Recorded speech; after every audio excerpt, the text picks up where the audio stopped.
ಎಲಿಜಿ written in a country ಚರ್ಚ್ಯಾರ್ಡ್ ವಿಷಯದ ಕುರಿತು ತಮ್ಮ ಒಳನೋಟಗಳನ್ನು ಹಂಚಿಕೊಳ್ಳಲಿದ್ದಾರೆ.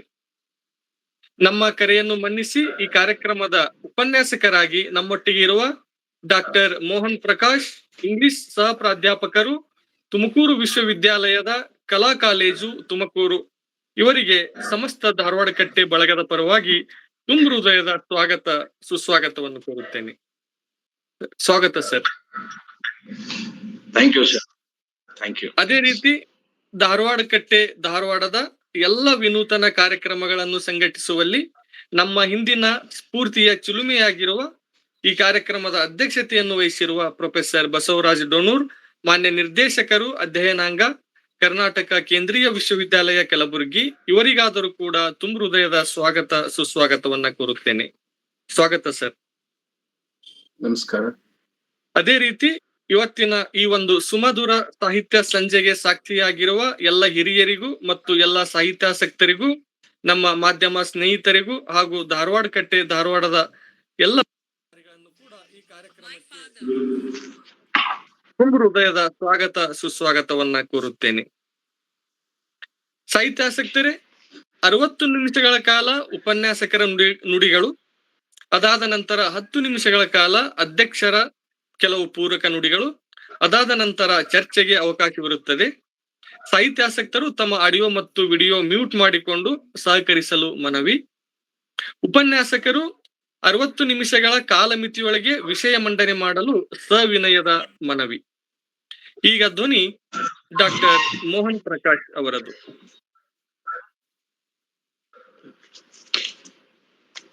ಎಲ್ಲರಿಗೂ ನಮಸ್ಕಾರ.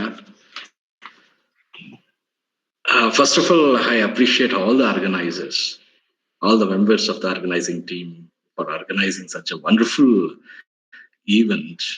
ಇದೊಂದು ಲೆಕ್ಚರ್ ಸೀರೀಸ್ ಅನ್ನೋದೇ ಒಂದು ರೋಮಾಂಚನ. ಧಾರವಾಡದ ಕಟ್ಟೆ ಹೆಸರಿನಲ್ಲಿ ಸಾಕಷ್ಟು ಶ್ರೋತೃಗಳಿಗೆ, ವಿದ್ಯಾರ್ಥಿಗಳಿಗೆ, ರಿಸರ್ಚರ್ಸ್ಗಳಿಗೆ ಈ ಕಟ್ಟೆ ಒಂದು ದೊಡ್ಡ ವೇದಿಕೆ ಆಗ್ತಾ ಇದೆ. ತುಂಬಾ ಸಂತೋಷ.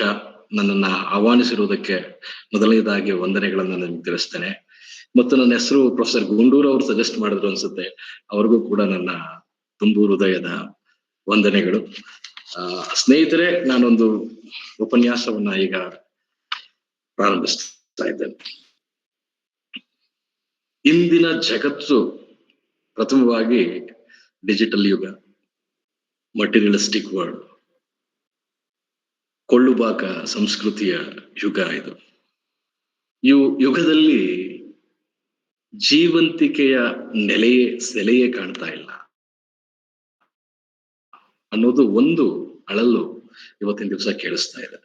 ಸ್ನೇಹಿತರೆ, ಒಂದು ರೀತಿಯಲ್ಲಿ ಹೇಳ್ಬೇಕು ಅಂತ ಹೇಳಿದ್ರೆ, ಇದರ ಆಚೆ ಇರುವ ಬದುಕನ್ನ ನಾವು ನೋಡ್ತಾನೆ ಇಲ್ವಾ, ಕಾಣ್ತಾನೆ ಇಲ್ವಾ ಅನ್ನೋದು ಪ್ರಶ್ನೆ. ಸೊ ಈ ಎಲ್ಲ ವಿಚಾರದ ಹಿನ್ನೆಲೆಯಲ್ಲಿ ನೋಡೋದಾದ್ರೆ, ಈ elegy written in the country churchyard, Thomas Gray ಅವರ ಕವನ ಬಹಳ ಸೂಕ್ತವಾದ ಆಯ್ಕೆ ಈ ಒಂದು ಪ್ಲಾಟ್ಫಾರ್ಮ್ ನಲ್ಲಿ ಅಂತದ್ದು ನನ್ನ ಅಭಿಮತ. ಸ್ನೇಹಿತರೆ, ಇದು ಸ್ಮಶಾನ ಕಾವ್ಯದ ಅತ್ಯಂತ ಪ್ರಸಿದ್ಧ ಕೃತಿ. ಸಾಧಾರಣ ಜನರ ಅಜ್ಞಾತ ಮರಣದ ಬಗ್ಗೆ ಒಂದು ಗಂಭೀರವಾದ ಧ್ಯಾನವನ್ನ ನೀಡುತ್ತದೆ ಈ ಕಾವ್ಯ.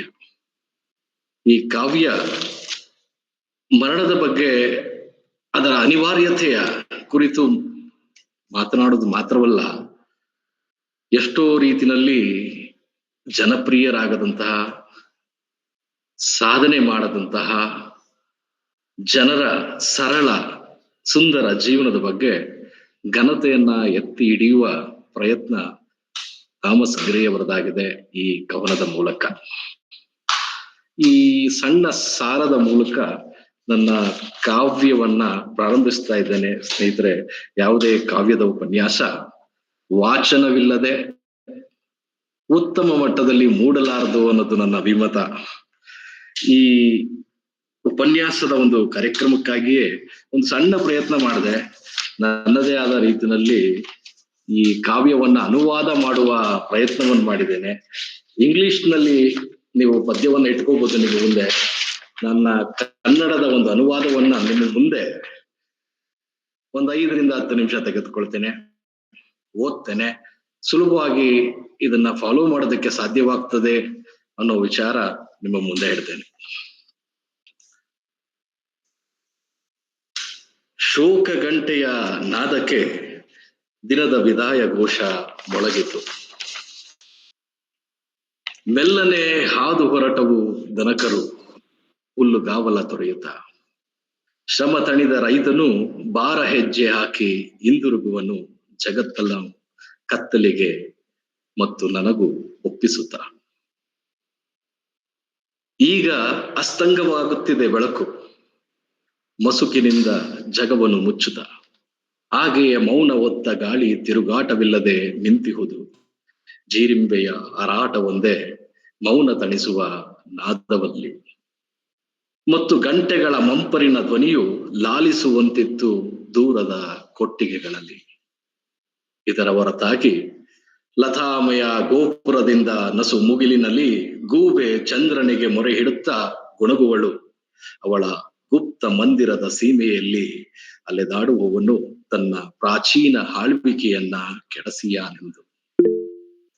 ಆ ಒರಟು ಹೆಲ್ಮ್ ಮರಗಳ ಕೆಳಗೆ ಈ ಮರದ ನೆರಳಲ್ಲಿ ಕೊಳೆತು ಮುಸುಕಿದ ಗಿಡ ಗಂಟಲು ಹುಲ್ಲು ಹಾಸಿದಂತೆ ಅಲ್ಲಿರಲು ತಮ್ಮ ಸಣ್ಣ ಸಮಾಧಿಗಳಲ್ಲಿ ಮಲಗಿದ್ದಾರೆ ಶಾಂತವಾಗಿ ಆ ಕುಗ್ರಾಮದ ಒರಟು ಪಿತೃಗಳು ಶಾಶ್ವತ ನಿದ್ರೆಯಲ್ಲಿ.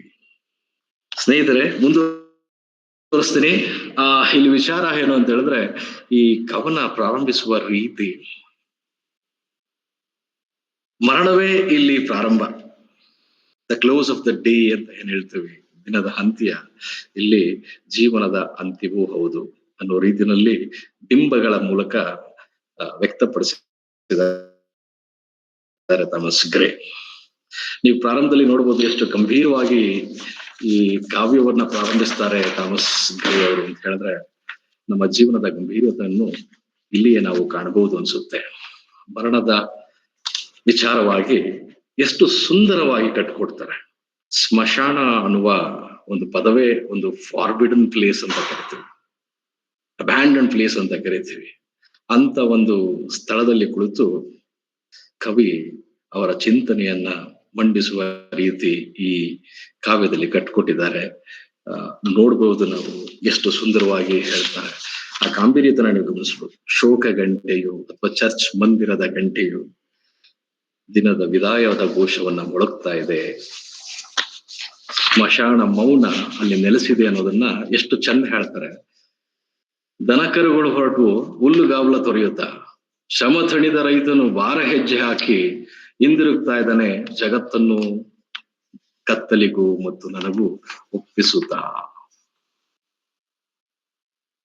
ಇದರ ಗಾಂಭೀರ್ಯದನ್ನ ನಾವು ಅರ್ಥ ಮಾಡ್ಕೋಬಹುದು. ಸಂದರ್ಭ ಸಂಪೂರ್ಣವಾಗಿ ನಿಶಬ್ದವಾಗಿದೆ, ಸ್ಮಶಾನ ಮೌನ ಅಂತ ಹೇಳ್ತೀವಿ, ಆದ್ರೆ ಸ್ಮಶಾನದ ಚಿತ್ರಣ ಇನ್ನು ಸಿಕ್ಕಿಲ್ಲ. ಎರಡನೇ ಸಂದರ್ಭದಲ್ಲಿ ಎರಡನೇ ಒಂದು ಸ್ಟ್ಯಾನ್ಸವನ್ನು ತೆಗೆದುಕೊಂಡಾಗ ನಮ್ಗೆ ಆ ಚಿತ್ರಣ ಬೆಳಕಿಗೆ ಬರುತ್ತದೆ. ಉದಾಹರಣೆಗೆ ಒಂದು ಗಾಥಿಕ್ ಎಕ್ಸ್ಪೀರಿಯನ್ಸ್ ಏನ್ ಹೇಳ್ತೀವಿ, ಆ ಸಂದರ್ಭವನ್ನ ಕಟ್ಕೊಡುತ್ತೆ. ಹೇಳ್ತಾರೆ, ಈಗ ಅಸ್ತಂಗತವಾಗುತ್ತಿದೆ ಬೆಳಕು, ಈಗ ಅಸ್ತಂಗವಕ್ತವಾಗುತ್ತಿದೆ ಬೆಳಕು, ಮಸುಕಿನಿಂದ ಜಗವನ್ನು ಮುಚ್ಚುತ್ತ, ಹಾಗೆಯೇ ಮೌನ ಹೊತ್ತ ಗಾಳಿ ತಿರುಗಾಟವಿಲ್ಲದೆ ನಿಂತಿಹುದು. ಜೀರಿಂಬೆಯ ಹಾರಾಟ ಒಂದೇ ಮೌನ ತಣಿಸುವ ನಾದವಲ್ಲಿ, ಮತ್ತು ಗಂಟೆಗಳ ಮಂಪರಿನ ಧ್ವನಿಯು ಲಾಲಿಸುವಂತಿತ್ತು ದೂರದ ಕೊಟ್ಟಿಗೆಗಳಲ್ಲಿ. ಇದರ ಹೊರತಾಗಿ ಲತಾಮಯ ಗೋಪುರದಿಂದ ನಸು ಮುಗಿಲಿನಲ್ಲಿ ಗೂಬೆ ಚಂದ್ರನಿಗೆ ಮೊರೆ ಹಿಡುತ್ತ ಗುಣಗುವಳು. ಅವಳ ಗುಪ್ತ ಮಂದಿರದ ಸೀಮೆಯಲ್ಲಿ ಅಲೆದಾಡುವವನು ತನ್ನ ಪ್ರಾಚೀನ ಆಳ್ವಿಕೆಯನ್ನು ಕೆಡಸಿಯಾನೆಂದು. ಆ ಒರಟು ಹೆಲ್ಮ್ ಮರಗಳ ಕೆಳಗೆ ಈ ಮರದ ನೆರಳಲ್ಲಿ ಕೊಳೆತು ಮಸುಕಿದ ಗಿಡ ಗಂಟಲು ಹುಲ್ಲು ಹಾಸಿದಂತೆ ಅಲ್ಲಿರಲು ತಮ್ಮ ಸಣ್ಣ ಸಮಾಧಿಗಳಲ್ಲಿ ಮಲಗಿದ್ದಾರೆ ಶಾಂತವಾಗಿ ಆ ಕುಗ್ರಾಮದ ಹೊರಟು ಪಿತೃಗಳು ಶಾಶ್ವತ ನಿದ್ರೆಯಲ್ಲಿ. ಸ್ಮಶಾನದ ಒಂದು ಚಿತ್ರಣವನ್ನ ನಮ್ಮ ಮುಂದೆ ಹೇಳ್ತಾರೆ, ಅಲ್ಲಿನ ಸನ್ನಿವೇಶ ಸಂದರ್ಭವನ್ನ ಮುಂದೆ ಹೇಳ್ತಾರೆ. ಸ್ನೇಹಿತರೆ, ಇದು ಬೇಸಿಕಲಿ ಒಂದು ಶೋಕ ಗೀತೆ, ಒಂದು ಶೋಕ ಗಾನ ಅಂತಾನೆ ಕರಿತೀವಿ. ಯಾಕೆ ಈ ಎಲಿಜಿಯ ರೂಪವನ್ನ ಪಡೆದಿದೆ, ಯಾಕೆ ಈ ಒಂದು ಎಲಿಜಿ ಭಿನ್ನವಾಗ್ತದೆ ಅಂತ ಹೇಳಿದಾಗ ಒಂದಿಷ್ಟು ವಿಚಾರಗಳು ನಮ್ಮ ಮನಸ್ಸಿಗೆ ಬರುತ್ತದೆ. ಎಲಿಜಿ ಅಂದ್ರೆ ಏನು? ಇದು ಸಾಮಾನ್ಯವಾಗಿ ಮರಣ, ನಾಶ, ನಶ್ವರತೆಯ ಬಗ್ಗೆ ಒಂದು ಧ್ಯಾನಿಸುವ ಕಾವ್ಯ ರೂಪ. ಇದು ನಾವು ಮಾತನಾಡ್ತೇವೆ. ಬಹುಪಾಲು ಎಲಿಜಿ ಕರ್ತೃಗಳು ಇದನ್ನ ಹೇಳೋ ಪ್ರಯತ್ನ ಮಾಡ್ತಾರೆ. ವೈಯಕ್ತಿಕವಾದ ಹಿನ್ನೆಲೆಯಲ್ಲಿ ತಮ್ಮ ಆತ್ಮೀಯ ಸ್ನೇಹಿತರ, ಸಂಬಂಧಿಕರ ಸಾವಿಗೆ ಶೋಕಿಸುವ ರೀತಿನಲ್ಲಿ ಎಲಿಜಿಗಳನ್ನ ಬರೀತಾರೆ ತಮ್ಮದೇ ಆದ ಶೈಲಿನಲ್ಲಿ. ಆದರೆ ಈ ಒಂದು ಕಾವ್ಯ ವಿಭಿನ್ನ ಅನ್ಸುತ್ತೆ. ಯಾಕೆ ವಿಭಿನ್ನ ಅನ್ನೋದನ್ನ ಅದರ ರೀತಿ, ಶೈಲಿ ಇತ್ಯಾದಿಗಳನ್ನ ಗಮನಿಸಿದಾಗ ನಮ್ಗೆ ಗೊತ್ತಾಗುತ್ತೆ. ಇಲ್ಲಿ ಒಂದು ರೀತಿನಲ್ಲಿ ಹೇಳ್ಬೇಕು ಅಂತ ಹೇಳಿದ್ರೆ, ಈ ಕಾವ್ಯ ಎಲಿಜಿ ಅನ್ನೋ ಒಂದು ಕಾವ್ಯ ರೂಪ ವೈಯಕ್ತಿಕ ಮತ್ತು ಸಾಮಾಜಿಕ ವೈಫಲ್ಯಗಳ ಬಗ್ಗೆ ಗಂಭೀರವಾದ, ಗಾಢ, ಭಾವನಾತ್ಮಕ ಹಾಗೂ ತಾತ್ವಿಕ ಚಿಂತನೆಗಳನ್ನೊಳಗೊಂಡಿರುತ್ತದೆ ಅನ್ನೋದು ನಾವು ಕಾಣುವ ಕಾವ್ಯ ಸ್ವರೂಪ. ಎಲಿಜಿಯ ಮುಖ್ಯ ಉದ್ದೇಶ ಏನಾಗಿರುತ್ತದೆ ಫಸ್ಟ್ ತಿಳ್ಕೊಳ್ಳೋಣ. ಎಲಿಜಿಯ ಬಗ್ಗೆ ಒಂದಿಷ್ಟು ಅನಿಸ್ತು ನನಗೆ, ಮುಂದುವರಿಸ್ತೇನೆ. ಎಲಿಜಿಯ ಮುಖ್ಯ ಉದ್ದೇಶ ಮರಣದ ಅನಿವಾರ್ಯತೆಯನ್ನ ದಾನಿಸುವುದು. ಎಲ್ಲರೂ ಜೀವನದ ಅಸ್ತಿತ್ವದ ಅರ್ಥವೇನು, ಅರ್ಥವನ್ನ ಹುಡುಕುವ ಅಂತ ಒಂದರಲ್ಲಿ ಈ ಕಾವ್ಯ ರೂಪ ಮಾನವತೆಯ ನಶ್ವರತೆಯ ಬಗ್ಗೆ ಚಿಂತನೆ ಮೂಡಿಸುವಂಥದ್ದು ಈ ಎಲಿಜೀಸ್ ಅಂತ ಹೇಳ್ತೀವಿ. ಸ್ಪೆಸಿಫಿಕ್ ಆಗಿ ಹೇಳ್ಬೇಕಂದ್ರೆ ಈ ಒಂದು ಪದ್ಯ, ಈ ಒಂದು ಕವನ ಇದೇ ಧ್ಯಾನದಲ್ಲಿ ನಮ್ಮನ್ನ ಮುಂದೆ ಸಾಗಿಸುತ್ತೆ. ಮರಣವೇ ಒಂದು ನೋವಿನ ಸಂಗತಿ, ಎಲ್ಲರೂ ಹೇಳ್ತೀವಿ. ಆದ್ರೆ ಈ ಎಲಿಜಿ ಸಾಂತ್ವನವನ್ನು, ದುಃಖವನ್ನು ಮಾತ್ರ ಅಲ್ಲ, ಸಾಂತ್ವನವನ್ನು ನೀಡಬಲ್ಲ ಒಂದು ಕಲಾತ್ಮಕ ರೂಪ. ಮೃತರ ಸಂಸ್ಮರಣೆಗೆ ಗೌರವವನ್ನು, ಬದುಕಿದವರ ಸಂತಾಪಕ್ಕೆ ಶಾಂತಿಯನ್ನು ಒದಗಿಸಿಕೊಡುವ ಒಂದು ಕಾವ್ಯ ರೂಪ ಎಲಿಜಿ. ಎಲಿಜಿಯು ಜೀವನದ ಅರ್ಥದ ಕುರಿತು ತಾತ್ವಿಕತೆ, ನಶ್ವರತೆ ಮತ್ತು ಆಫ್ಟರ್ ಲೈಫ್, ಅಸ್ತಿತ್ವದ ಬಗ್ಗೆ ಆಳವಾದ ಧ್ಯಾನ ಮಾಡುವುದರ ಜೊತೆಗೆ ಎಕ್ಸಿಸ್ಟೆನ್ಷಿಯಲಿಸ್ಟ್ ಕ್ವಶನ್ಸ್, ಪ್ರಶ್ನೆಗಳನ್ನು ನಮ್ಮ ಮುಂದೆ ತೆರೆದಿಟ್ಬಿಡ್ತವೆ. ಇಂಥ ಅನೇಕ ವಿಚಾರಗಳನ್ನ ಹೊತ್ತ ಎಲಿಜಿ ಸ್ವಾರಸ್ಯಕರ ಅನ್ನೋದಕ್ಕಿಂತ ಹೆಚ್ಚಾಗಿ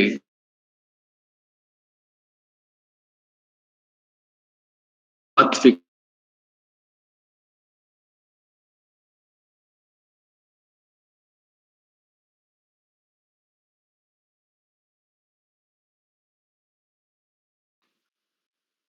ಸ್ಮಶಾನದಲ್ಲಿ ಕುಳಿತಂತ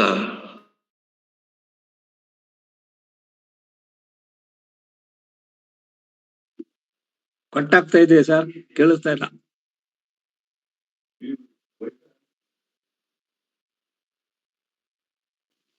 ಸರ್ ವಾಯ್ಸ್ ಯಾಕೋ ಬ್ರೇಕ್ ಆಗ್ತಾ ಇದೆ, ವಾಯ್ಸ್ ಬ್ರೇಕ್ ಆಗ್ತಾ ಇದೆ.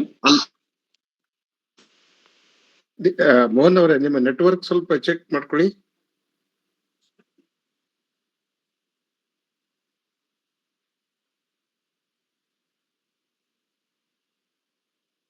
ಶಿವರಾಜ್ ಅವ್ರಿಗೆ ಕರೆ ಮಾಡಿ ಹೇಳಿ, ಆಗ್ತಿರ್ತದೆ, ಹೀಗೆ ಏನ್ ತೊಂದರೆ ಇಲ್ಲ.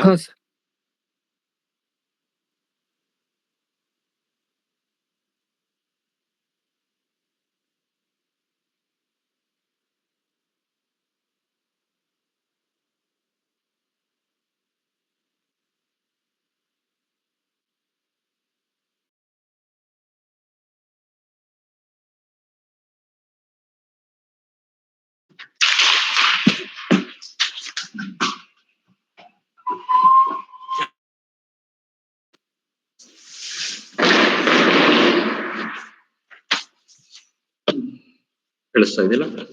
ಹಾ ಸರ್ ಕೇಳ್ತದೆ ಸರ್. ಪರ್ಫೆಕ್ಟ್ ಇದೆ ಸರ್ ನೆಟ್ವರ್ಕ್ ಈಗ? ಹಾ ಸರಿ ಸರ್, ಸರಿ sir. Perfect.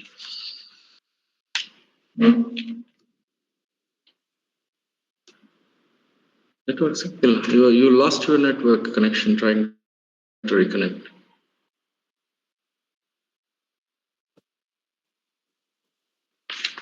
Yes. Sir network ಈಗ ಸರಿ ಇದೆ ಸರ್, ಬಟ್ ಅದು ಫೋನ್ ಕರೆ ಸ್ವೀಕರಿಸಬೇಡಿ ಸರ್. ಯಾವ್ದು ಸ್ವೀಕರಿಸಿಲ್ಲ? ಫೋನ್ ಕರೆ ಬಂದಾಗ ಸ್ವಲ್ಪ ತೊಂದರೆ ಆಗುತ್ತೆ ಸರ್. ಪರವಾಗಿಲ್ಲ ಸರ್, ಮಾತಾಡಿ sir. Okay, thank you. Sir ಇಲ್ಲಿ ನೆಟ್ವರ್ಕ್ ಇದೆ ಸರ್. ಓಕೆ,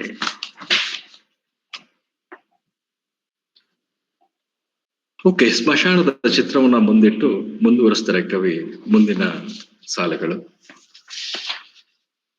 ಬೆಳಗಿನ ಮೃದು ಗಾಳಿ ಕಾತರಿಸಿ ಕರೆಯಲಿ, ಒಣ ಹುಲ್ಲಿನ ಗೂಡಲ್ಲಿ ಅಕ್ಕಿಯ ಕಲರವ ಮೊಳಗಲಿ, ಎತ್ತರ ದನಿಯ ಕೋಳಿಯ ಕೂಗೋ ಅಥವಾ ಪ್ರತಿಧ್ವನಿಸುವ ಕಹಳೆಯೋ ಏನಾದರೂ ಅವರನ್ನು ದೀನ ಹಾಸಿಗೆಯಿಂದ ಎಬ್ಬಿಸಲಾರವು. ಇನ್ನು ಮುಂದೆ ಬೆಂಕಿಯ ಒಲೆ ಅವರಿಗೆ ಉರಿಯುವುದಿಲ್ಲ, ಅಥವಾ ಸಂಜೆಯಲ್ಲಿ ಗೃಹಿಣಿಯ ಮಮತೆಯ ಆರೈಕೆ ಮತ್ತೆ ಸಿಗುವುದಿಲ್ಲ. ತಂದೆ ಬಂದನೆಂದು ಹಿಗ್ಗುತ್ತಾ ಯಾವುದೇ ಮಕ್ಕಳು ಓಡಿ ಬರುವುದಿಲ್ಲ, ಅಥವಾ ಮುತ್ತೊಂದನ್ನು ಮೊದಲು ಹಂಚಿಕೊಳ್ಳಲು ತೊಡೆಯ ಮೇಲೇರಿ ಕೂರುವವರಿಲ್ಲ. ಹಾಗಾಗಿ ತಮ್ಮ ಕುಡುಗೋಲಲ್ಲಿ ಫಸಲು ಕೊಯ್ಯುತ್ತಾ ಸುಗ್ಗಿ ಮೆರೆದರು ಈ ಜನರು. ನೇಗಿಲು ಹಿಡಿದು ಮಂಡು ಭೂಮಿಯ ಉತ್ತು ಬಿತ್ತುತ್ತಿದ್ದರು. ಅದೆಷ್ಟು ಸೊಗಸಾಗಿ ತಮ್ಮ ಎತ್ತುಗಳನ್ನ ನಡೆಸುತ್ತಾ ಹೊಲಗಳೆಡೆಗೆ ಬರುತ್ತಿದ್ದರು. ಇವರ ಗಟ್ಟಿ ಪೆಟ್ಟುಗಳಿಗೆ ಮರಗಳು ಅದು ಹೇಗೆ ಬಾಗುತ್ತಿದ್ದವು. ಹಿರಿಮೆಯ ಹಂಬಲವು, ಅವರ ಸಾರ್ಥಕ ಶ್ರಮ, ವಿಧಿಯ ಕುರುಡು ಭಾಗ್ಯ ಸರಳ ಸುಖ ಸಂತೋಷಗಳನ್ನು ಹೀನವಾಗಿಸದಿರಲಿ, ಅಥವಾ ಸಿರಿ ಗೌರವವು ನಿರ್ಲಕ್ಷ್ಯದ ನಗೆಯಲ್ಲಿ ಬಡವರ ಸಣ್ಣ ಸರಳ ಬದುಕಿನ ಪಟಗಳು ಕಾಣದಿರಲಿ. ಮನೆತನದ ಹೆಗ್ಗಳಿಕೆ, ಅಧಿಕಾರದ ಆಡಂಬರ, ಸೌಂದರ್ಯ, ಧನ ಲಾಭ ವ್ಯತ್ಯಾಸವಿಲ್ಲದೆ ಎಲ್ಲರೂ ಕಾಯುತ್ತಿದ್ದಾರೆ ಅನಿವಾರ್ಯದ ಕ್ಷಣದ ನೆರಳಿನಲ್ಲಿ. ವೈಭವದ ಹಾದಿಗಳು ಹರಿದು ಹೋಗುತ್ತವೆ, ಆದರೆ ಸಮಾಧಿಯ ಕೊನೆಗೆ. ಅವರ ಸಮಾಧಿಯ ಮೇಲೆ ಸ್ಮೃತಿಯ ಸೌಧಗಳು ಎದ್ದಿಲ್ಲವೆಂದು ವಿಶಾಲವಾದ ಸಭಾಂಗಣಗಳು, ಅಲಂಕೃತ ಚಾವಣಿಗಳು ತುಂಬಿ ಹರಿಯುವಂತೆ ಪೋಷಕ ಗಾಯನದ ನುಡಿ ನಮನದ ಸುದೆಯು ಅವರಿಗಿಲ್ಲವೆಂದು ಓ ಪ್ರತಿಷ್ಠಿತ ಜನರೇ, ಇವರ ದೋಷವೆಂದು ನೀವು ದೂಷಿಸದಿರಿ. ಸ್ಮೃತಿ ಪಾತ್ರೆಯೋ ಜೀವಂತ ಶಿಲ್ಪವೋ ಹಿಂತಿರುಗಿಸಬಹುದೇ ಆರಿಹೋದ ಉಸಿರನು ಅವರ ಮಂದಿರಕ್ಕೆ. ಗೌರವದ ಸ್ವರವೆಬ್ಬಿಸಬಹುದೇ ಮೂಕ ಧೂಳಿಯನ್ನು, ಅಥವಾ ಭಜನೆಯ ಮಾತು ಶೀತ ನಿಶ್ಚಲ ಮರಣಿಸಿದವರ ಕಿವಿಗೆ ಮಧುರವಾಗಬಹುದೇ. ಏನೋ ಈ ನಿರ್ಲಕ್ಷಿತ ಭೂಮಿಯಲ್ಲಿ ಹೂತವರು ಒಮ್ಮೆ ದಿವ್ಯ ಜ್ವಾಲೆಯ ಗರ್ಭ ಹೊತ್ತು ಉರಿದ ಹೃದಯವೂ ಇರಬೇಕು. ಸಾಮ್ರಾಜ್ಯದ ಚುಕ್ಕಾಣಿ ಹಿಡಿಯಬಹುದಾದ ಕೈಗಳು, ವೀಣೆಗೆ ಜೀವ ತುಂಬಿ ಪರವಶನಾಗಿ ನುಡಿಸಬಹುದಾದ ಕೈಗಳು ಇದ್ದಿರಬೇಕು. ಕಾಲವು ಕೊಳ್ಳೆ ಹೊಡೆದು ಸಂಚಿತವಾದ ಜ್ಞಾನಧನ, ಅದರ ಪುಟಗಳು ಅವರ ದೃಷ್ಟಿಗೆ ಎಂದೂ ತೆರೆಯಲಿಲ್ಲ. ಕಡು ಬಡತನ ಮೆರೆದ ಮಹೋನ್ನತ ಕಿಚ್ಚನ್ನ ನಾಶ ಮಾಡಿ ಅವರ ಉತ್ಸಾಹದ ಪ್ರವಾಹವನ್ನ ಹಿಮಗೊಳಿಸಿತು. ಪ್ರಶಾಂತ ಸಾಗರದ ಅನಂತದಡಿಯ ಆಳದಲ್ಲಿ ಕತ್ತಲ ಗವಿಗಳು ಅಡಗಿಸಿರುವ ಪರಿಶುದ್ಧ ಮುತ್ತು ರತ್ನಗಳಿವರು. ಎಲ್ಲಿಯೋ ಹುಟ್ಟಿ ಕಾಣದಂತೆ ಅರಳಿ ತನ್ನ ಪರಿಮಳವ ಬೆರೆಸಿ ಮರುಭೂಮಿಯ ಗಾಳಿಗಳಲ್ಲಿ ವ್ಯರ್ಥವಾದ ಹೂವುಗಳು. ತನ್ನ ನೆಲದಲ್ಲಿ ದ್ವೇಷಿ ರಾಜನಿಗೆ ವಿರೋಧಿಸಿದ ನಿರ್ಭೀತ ಆಂಪ್ಟನ್ ನಂತವನೊಬ್ಬ, ಯಾರೋ ಹೆಸರಿಲ್ಲದ ಮಿಲ್ಟನ್ ಇಲ್ಲಿ ಮಣ್ಣು ಸೇರಿ ಮೂಕನಾಗಿರಬೇಕು. ಅನಗತ್ಯ ರಕ್ತಪಾತವಲ್ಲದ ನ್ಯಾಯ ರಾಜ್ಯಾಕಾಂಕ್ಷಿ ಕ್ರಾಮ್ವೆಲ್ ಅಂತವನು ಇಲ್ಲಿ ಮೌನದ ರಾಜ್ಯದೊಳಗೆ ಲೀನವಾಗಿರಬಹುದು.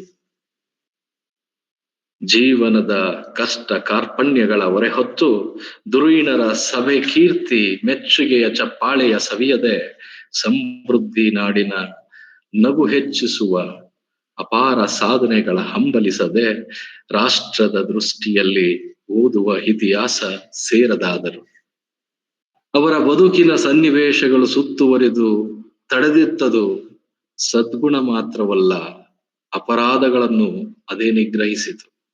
ರಕ್ತ ಸ್ನಾನದಲ್ಲಿ ಸಿಂಹಾಸನ ಹತ್ತುವ ಹಂಬಲವಿಲ್ಲ, ಮನುಕುಲದ ಕರುಣೆಗೆ ಬಾಗಿಲು ಮುಚ್ಚಲಿಲ್ಲ, ಸತ್ಯ ಮರೆಮಾಚುವ ಸಂಕಟ ಇವರಿಗಿಲ್ಲ.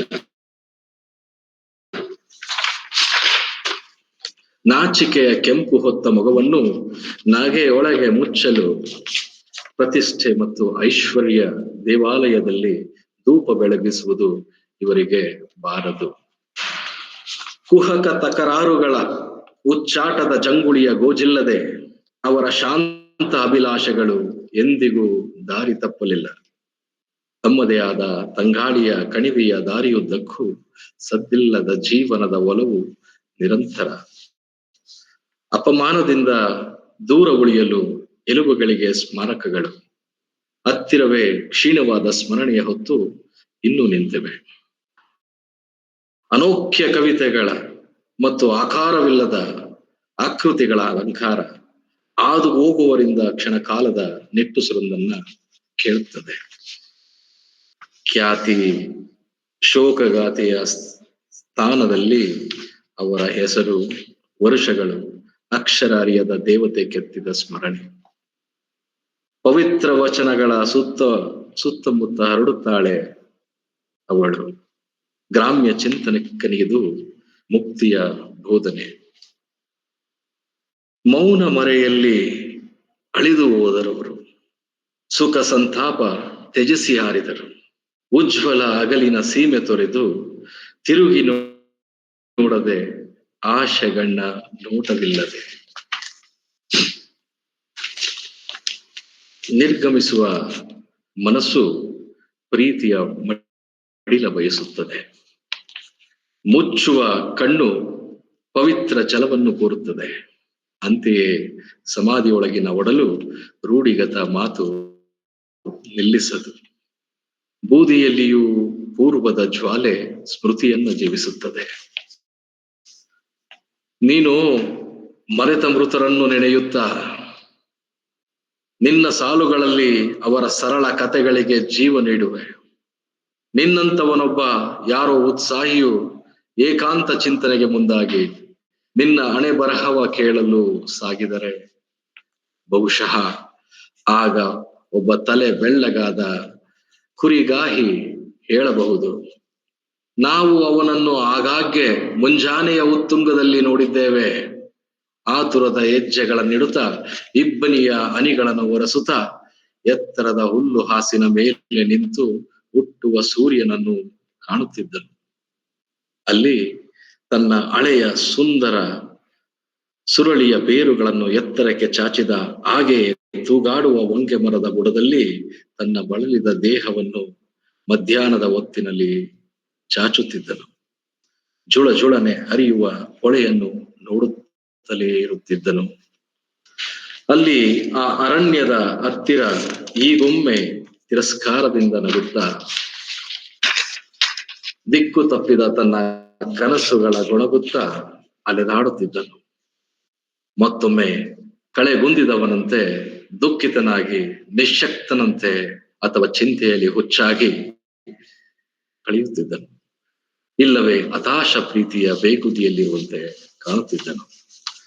ಒಂದು ಬೆಳಿಗ್ಗೆ ಅವನು ನಿತ್ಯವೇ ಇರುತ್ತಿದ್ದ ಬೆಟ್ಟದ ಮೇಲೆ ಕಾಣ ಸಿಗಲಿಲ್ಲ. ಕುರುಚಲು ಭೂಮಿಯ ಉದ್ದಕ್ಕೂ ತನ್ನ ಮೆಚ್ಚಿನ ಮರದ ಬಳಿಯೂ ಕಾಣಲಿಲ್ಲ. ಮತ್ತೊಂದು ದಿನ ಕಳೆಯಿತು. ತೊರೆಯ ಹತ್ತಿರದಲ್ಲಾಗಲಿ ಅಥವಾ ಹುಲ್ಲು ಹಾಸಿನ ಮೇಲಾಗಲಿ ಆ ಕಾಡಿನಲ್ಲಾಗಲಿ ಇರಲಿಲ್ಲ ಅವನು. 3ನೆಯ ದಿನ ಚರಮ ಗೀತೆಗಳನ್ನು ಹಾಡುತ್ತಾ ಮೆಲ್ಲನೆ ಚರ್ಚಿನ ಹಾದಿಯಲ್ಲಿ ಅವನನ್ನ ಒತ್ತು ಕರೆತರುತ್ತಿದ್ದನು ನೋಡಿದೆವು. ಅಲ್ಲಿಯೇ ನೋಡಲು ಹಳೆಯದಾಗಿ ಕಾಣುವ ಗೋರಿಯ ಕೆಳಗೆ ಶಿಲೆಯ ಮೇಲಿನ ಕೆತ್ತನೆಯನ್ನುವುದು ಕಾರಣ ನೀನು ಓದಲಾರೆ. ಸ್ಮೃತಿ ಶಿಲಾಲೇಖ ಎಪಿಟಾಫ್. ಇಲ್ಲಿ ಭೂಮಿಯ ಮಡಿಲಲ್ಲಿ ಶಿರವನ್ನಿರಿಸಿ ಅವನು ವಿರಮಿಸಿದ್ದಾನೆ. ಸಿರಿವಂತಿಕೆಗೂ ಖ್ಯಾತಿಗೂ ಅಪರಿಚಿತನಾದ ಯುವಕ. ಸುಜ್ಞಾನ ದೇವತೆ ಅವನ ಸಾಧಾರಣ ಜನ್ಮವನ್ನ ಕಂಡು ಮುಖ ಗಂಟಿಕ್ಕಲಿಲ್ಲ. ಆದರೆ ಶೋಕ ದೇವತೆಯು ಅವನಿಗೆ ತಾನೇ ಅಂಕಿತವಾದಳು. ಅವನು ಹೃದಯ ಶ್ರೀಮಂತನು ಮತ್ತು ಸತ್ಯಸಂಧನಾಗಿದ್ದನು. ಪ್ರತಿಫಲವಾಗಿ ಸ್ವರ್ಗವು ಅವನಿಗೆ ನೀಡಿದ್ದು ಅಪಾರವೇ. ದುಃಖಿತರಿಗೆ ತನ್ನಲ್ಲಿದ್ದ ಸಕಲವನ್ನು, ಒಂದು ಹನಿ ಕಣ್ಣೀರನ್ನು ಕೊಟ್ಟನು. ಬದಲಾಗಿ ಸ್ವರ್ಗದಿಂದ ಸ್ನೇಹಿತನೊಬ್ಬನನ್ನು ಪಡೆದನು. ಅವನ ಯೋಗ್ಯತೆಯನ್ನು ಮತ್ತಷ್ಟು ಹುಡುಕಿ ಪ್ರಕಟಿಸಬೇಡ, ಅಥವಾ ಅವನ ದೌರ್ಬಲ್ಯಗಳನ್ನು ಆ ಮಹಾ ಮನೆಯಿಂದ ಹೊರ ತೆಗೆಯಲೂ ಬೇಡ. ಅವು ಅಲ್ಲಿಯೇ ಒಂದೇ ತರನಾಗಿ ಕಂಪಿಸುವ ಆಶೆಯಲ್ಲಿ ವಿಶ್ರಾಂತಿ ಪಡೆದಿವೆ. ಅವನ ತಂದೆಯ ಮತ್ತು ಅವನ ದೇವರ ಹೃದಯ ಕಮಲವದು. ಸ್ನೇಹಿತರೆ, ಈ ಒಂದು ಕಾರಣಕ್ಕೋಸ್ಕರ ಟ್ರಾನ್ಸ್ಲೇಟ್ ಮಾಡಿದಂತ ಸನ್ನಿವೇಶ ಸರಳ ಕನ್ನಡದಲ್ಲಿ ಟ್ರಾನ್ಸ್ಲೇಟ್ ಮಾಡುವ ಪ್ರಯತ್ನ ಮಾಡಿದೆ. ಒಮ್ಮೆ ವಾಚಿಸಿದ್ರೆ ಈ ಕಾವ್ಯ ಸಂಪೂರ್ಣವಾಗಿ ಅರ್ಥವಾಗ್ಲಿ ಅನ್ನೋ ಉದ್ದೇಶ ನನ್ನದಾಗಿತ್ತು. ಗ್ರೇ ಅವರ ವಿದ್ವತ್ ಪೂರ್ಣ ಎಲಿಜಿ ಏನಿದೆ ಅದಕ್ಕೆ ಸಮಾನವಾಗಿ ಖಂಡಿತ ನಿಲ್ಲೋದಿಲ್ಲ ಇದು. ಆದರೆ ಸರಳವಾಗಿ ವಿದ್ಯಾರ್ಥಿಗಳನ್ನ ಉದ್ದೇಶಿಸಿ ಬರೆದಂತ ಒಂದು ಅನುವಾದ ಇದಾಗಿತ್ತು. ಸ್ನೇಹಿತರೆ, ಈ ಕಾವ್ಯವನ್ನ ಓದಿದ್ಮೇಲೆ ಒಂದಿಷ್ಟು ವಿಚಾರಗಳು ನಮ್ಮ ಮನಸ್ಸಿನಲ್ಲಿ ಬರ್ತವೆ. ಎಲಿಜಿಯಲ್ಲಿ ಏನ್ ಮಾಡಕ್ ಹೋಗಿದ್ದಾರೆ ಗ್ರೇ? ಥಾಮಸ್ ಗ್ರೇ ಇಲ್ಲಿ ಖಂಡಿತವಾಗಿಯೂ ಮರಣವನ್ನ ಅಥವಾ ದುಃಖವನ್ನ ಎತ್ತಿ ಹಿಡಿಯುವುದಕ್ಕಿಂತ ಹೆಚ್ಚಾಗಿ ಜೀವನದ ಕಥೆಯನ್ನೇ ಮುಂದೆ ಹೇಳ್ತಾನೆ. ಒಂದು ಸುಂದರವಾದ ಬದುಕನ್ನ ಹೊರಟಿದ್ದಾರೆ. ನಾವು ಹೇಳ್ತೀವಿ ಯಾವಾಗ್ಲೂ, ಸಾಮಾನ್ಯ ಜನರ ಜೀವನ ಅನ್ನೋಟಿಸ್, ದೇ ಗೋ ಅನ್ನೋಟಿಸ್. ನಮಗೆ ಕಾಣಿಸೋದು ಬರೀ ಸಚಿನ್ ತೆಂಡೂಲ್ಕರ್, ಡಾಕ್ಟರ್ ರಾಜ್ಕುಮಾರ್ ಇತ್ಯಾದಿ ದೊಡ್ಡ ದೊಡ್ಡ ಮನುಷ್ಯರು, ಸೆಲೆಬ್ರಿಟೀಸ್. ಇವರ ನಾವು ಓದ್ಕೊಳ್ತೇವೆ. ಪ್ರತಿ ವರ್ಷ ಅವರ ಸಮಾಧಿಗಳಿಗೆ ನಾವು ವಿಸಿಟ್ ಮಾಡ್ತಾ ಸಾವಿರಾರು ಸಂಖ್ಯೆಯಲ್ಲಿ, ಲಕ್ಷಾಂತರ ಸಂಖ್ಯೆಯಲ್ಲಿ ನಾವು ವಿಸಿಟ್ ಮಾಡೋದನ್ನು ನೋಡ್ತೇವೆ. ಕಾರಣ ಇಷ್ಟೇ, ಅವರು ಸಾಧಕರು. ಸಾಕಷ್ಟು ವಿಚಾರಗಳನ್ನ ಬಲ್ಲವರು, ಹಾಗೆ ಹೀಗೆ ಅಂತ ಹೇಳಿ ಕೊಡುಗೆಗಳನ್ನ ಕೊಟ್ಟವರು, ಹಾಗೆ ಹೀಗೆ ಅನ್ನೋದನ್ನ ನಾವು ಹೇಳ್ತಾ ಬರ್ತೀವಿ. ಆದ್ರೆ ಸ್ನೇಹಿತರೆ, ಸಾಮಾನ್ಯ ಜನರ ಬದುಕನ್ನ ಇಲ್ಲಿ ನಿಮ್ಮ ಮುಂದೆ ಹೇಳ್ತಾ ಕವಿ ಥಾಮಸ್ ಗ್ರೇ ಅವರ ಬದುಕಿಗೂ ಒಂದು ಘನತೆಯನ್ನ ತಂದು ಕೊಡುವ ಪ್ರಯತ್ನವನ್ನ ಮಾಡ್ತಾರೆ, ಅವರನ್ನ ನೆನಪಿಸುವ ಪ್ರಯತ್ನವನ್ನ ಮಾಡ್ತಾರೆ. ಅವರ ಬದುಕು ಖಂಡಿತವಾಗೂ ಗೌರವದಿಂದ ಕೂಡಿರೋ ಬದುಕು ಅಂತ ಹೇಳ್ತಾರೆ. ಇವರು ಹೇಳುವ ಒಂದೊಂದು ಸಾಲುಗಳನ್ನು ನೀವು ಗಮನಿಸೋದಾದ್ರೆ, ಅವ್ರು ಹೇಳುವಂತ ಸಾಲು ಹೇಗಿದೆ ಅಂತ ಹೇಳಿದ್ರೆ, ಇಲ್ಲಿ ಬಹಳ ಮುಖ್ಯವಾಗಿ ನಾವು ನೋಡ್ಬೇಕಾಗಿರೋ ಸಾಲುಗಳು ಫೇಮಸ್ ಕೋಟ್ಸ್ ಅಂತಾನೆ ಹೇಳೋಣ.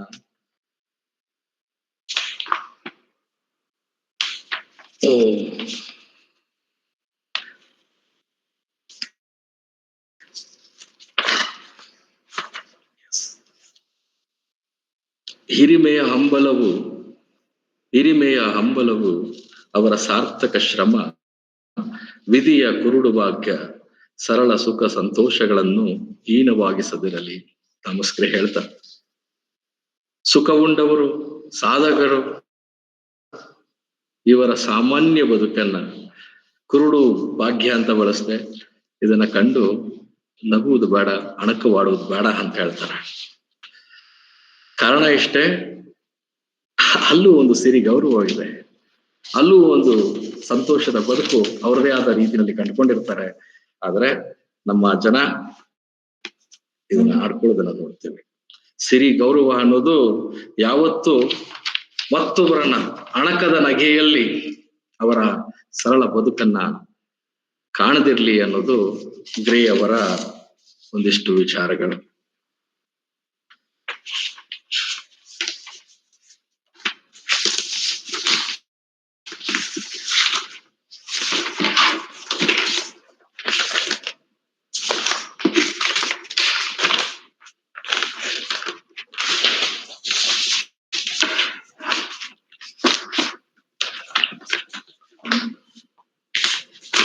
ಆಲ್ ದ ಪಾತ್ಸ್ ಒಂದು ಮತ್ತೊಂದು ಸುಂದರವಾದ ಕೋಟ್ ಅಂತ ಹೇಳಿದ್ರೆ, ಮುಂದೆ ಬಂದಂತ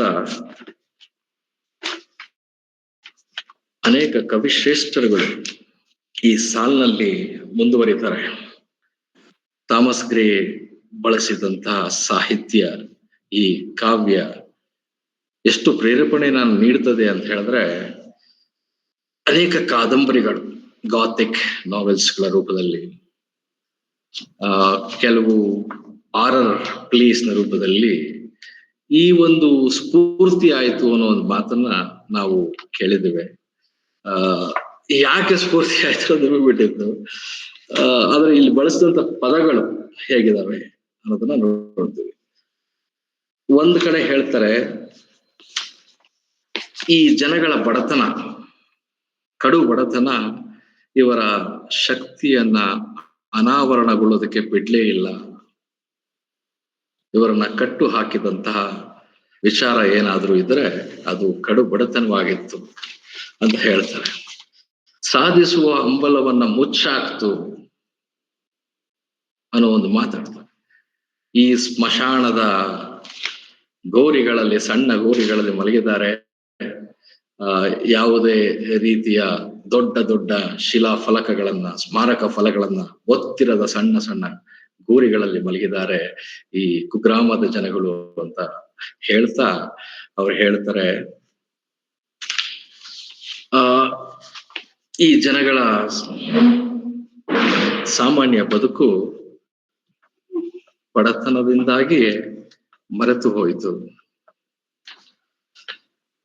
ಜಗತ್ತಿನ ಜ್ಞಾನ ಇವ್ರಿಗೆ ಲಭಿಸದೆ ಹೋಯ್ತು ಈ ಕಾರಣದಿಂದಾಗಿ ಅಂತ. ಸೊ ಇಡೀ ಒಂದು ಎಲಿಜಿ, ಇಡೀ ಕಾವ್ಯವನ್ನ ನಾವು ಗಮನಿಸೋದಾದ್ರೆ, ಮುಖ್ಯವಾದ ವಿಚಾರಗಳನ್ನ ಗಮನಿಸೋದಾದ್ರೆ, ಒಂದು ಸಾಮಾನ್ಯ ಜನರ ಬದುಕು, ಮರೆತು ಹೋದ ರೀತಿ, ವೈಭವದ ಬದುಕು ಮತ್ತೊಂದೆಡೆ, ಅವರನ್ನ ನಾವು ಗೌರವಿಸುವ, ಸ್ಮರಿಸುವ ರೀತಿ. ಯಾಕೆ ಈ ವಿಭಿನ್ನತೆ, ಯಾಕೆ ವೈವಿಧ್ಯತೆ ಅನ್ನೋದನ್ನ ಈ ಕವನ ಕಟ್ಟಿಕೊಡುತ್ತದೆ. ಮತ್ತು ಎಲ್ಲರ ದಾರಿಗಳು ಕೊನೆಯಲ್ಲಿ ಸಮಾಧಿಯಲ್ಲಿಯೇ ಅಂತ್ಯವಾಗುವುದು ಅನ್ನೋ ಒಂದು ಸತ್ಯವನ್ನ, ಅನಿವಾರ್ಯದ ಆ ಸಂದರ್ಭವನ್ನ ರೂಪಿಸೋ ಪ್ರಯತ್ನವನ್ನ ಮಾಡ್ತಾರೆ ಕವಿ ಥಾಮಸ್ ಗ್ರೇ. ಸ್ನೇಹಿತರೆ, ಈ ಕವನ ವಾಚನ ಮಾಡಿದ್ಮೇಲೆ ಪ್ರಾಬ್ಲಿ ನಿಮ್ಗೆ ಲೈನ್ಸ್ಗಳು, ಸಾಲುಗಳು ನಿಮ್ಮ ಮನಸ್ಸಿಗೆ ತಲುಪ್ತು ಅನ್ಸುತ್ತೆ. ನಿಮ್ಮ ಪ್ರಶ್ನೆಗಳು ಏನಾದ್ರು ಅವರ ಮಧ್ಯದಲ್ಲಿ ಕೇಳ್ಬೋದು. ನಾನು ವೆಲ್ ಆರ್ಗನೈಸ್ಡ್ ಆಗಿ ಅದು ಬರಕ್ ಆಗ್ಲಿಲ್ಲ, ಆದರೂ ಕೂಡ ನಾನು ಪ್ರಯತ್ನ ಮಾಡ್ತಾ ಇದ್ದೀನಿ. ನಿಮ್ಮ ಪ್ರಶ್ನೆಗಳೇನಾದ್ರೆ ಖಂಡಿತವಾಗಿ ಕೇಳ್ಬೋದು, ಅದಕ್ಕೆ ಉತ್ತರಿಸುವ ಪ್ರಯತ್ನ ಮಾಡಬಲ್ಲೆ. ಸರ್, ಅಧ್ಯಕ್ಷೀಯ ನುಡಿಗಳ ನಂತರ ಚರ್ಚೆಗೆ ಅವಕಾಶ ಇರುತ್ತದೆ. ನಿಮ್ಮ ಅಪ್ಪಣೆ ಇದ್ರೆ ಸರ್, ಅಧ್ಯಕ್ಷೀಯ ನುಡಿಗಳಿಗೆ ನಾವು ವೇದಿಕೆಯನ್ನ ಬಿಟ್ಕೊಡೋಣ ಸರ್. ಅವ್ರು ಕನ್ಕ್ಲೂಡ್ ಮಾಡ್ಲಿ. ಪ್ರಕಾಶ್ ಅವರೇ, ನೀವು ನಿಮ್ಮ ಉಪನ್ಯಾಸವನ್ನ ಕನ್ಕ್ಲೂಡ್ ಮಾಡಿ, ಆಮೇಲೆ ನನ್ನ ಮಾತುಗಳಾದ್ಮೇಲೆ ಮತ್ತೆ ನಿಮ್ಮೊಂದಿಗೆ ಚರ್ಚೆ ಮುಂದುವರಿಯುತ್ತೆ. Okay, yes. ಇಲ್ಲಿ ನಶ್ವರತೆ ಮತ್ತು ಪರಂಪರೆ ಅನ್ನೋ ಒಂದು ವಿಚಾರ ಬಂದಾಗ ಮುಖ್ಯವಾದ ಥೀಮ್ ಈ ಒಂದು ಎಲಿಜಿದಾಗಿದೆ. ನಶ್ವರತೆ, ಮರಣವೇ ಇಲ್ಲಿ ಸಂಕೇತ.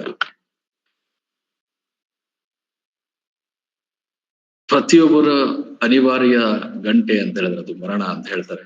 ಇದಕ್ಕೆ ಭೇದವಿಲ್ಲ.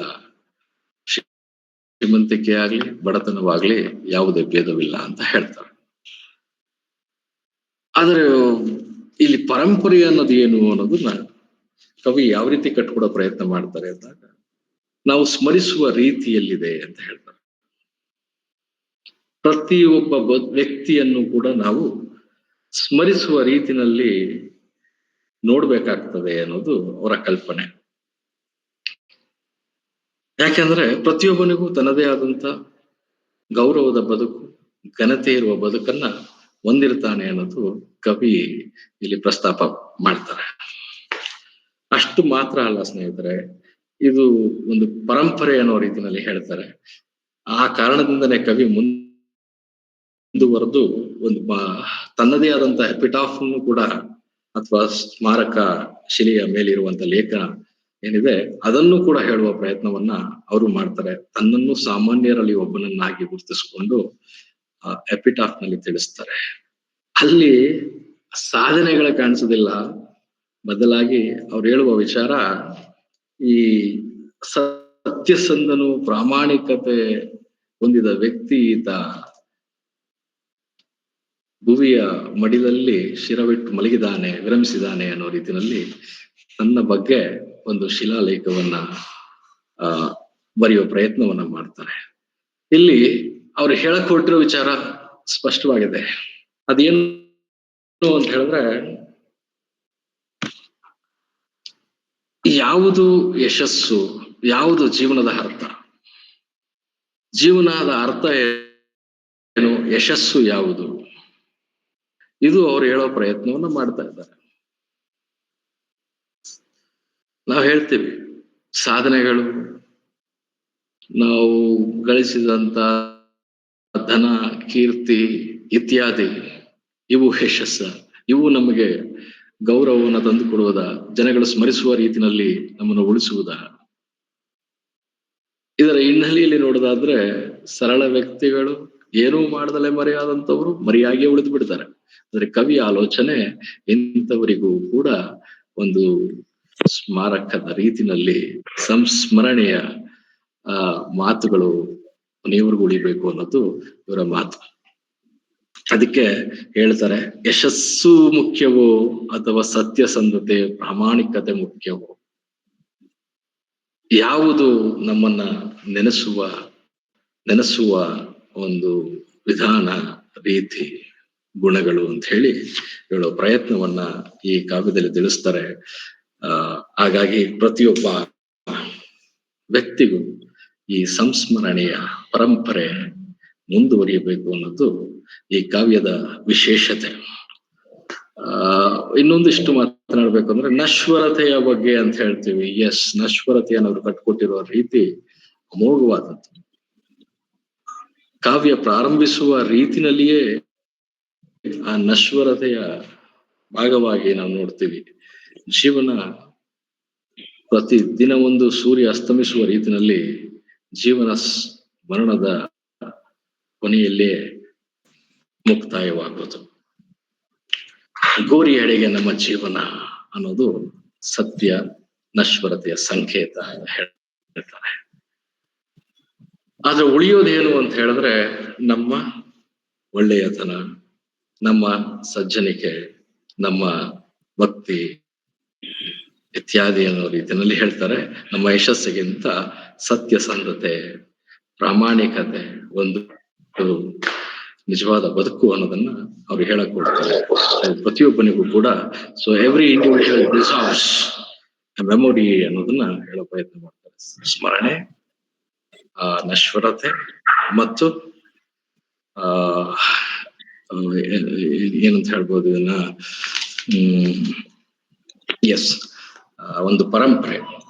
ಇದು ಈ ಕವನದಲ್ಲಿ ನಾವು ಮುಖ್ಯವಾಗಿ ನಾವು ನೋಡ್ಬೋದಾಗಿದೆ. Thank you.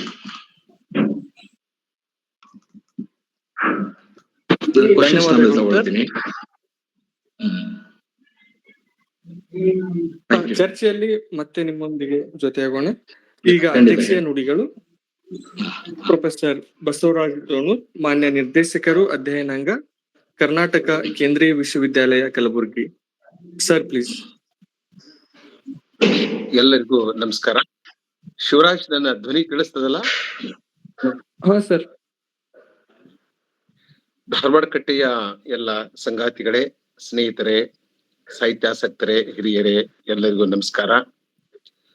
ತುಮಕೂರು ವಿಶ್ವವಿದ್ಯಾಲಯದ ಕಲಾ ಕಾಲೇಜಿನಲ್ಲಿ ಇಂಗ್ಲಿಷ್ ಸಹ ಪ್ರಾಧ್ಯಾಪಕರಾಗಿ ಸೇವೆ ಸಲ್ಲಿಸುತ್ತಿರುವ ಡಾಕ್ಟರ್ ಮೋಹನ್ ಪ್ರಕಾಶ್ ಅವರು ಇಲ್ಲಿಯವರೆಗೆ ಥಾಮಸ್ ಗ್ರೇನ ತುಂಬಾ ಮಹತ್ವದ ಕವನ elegy written in a country church.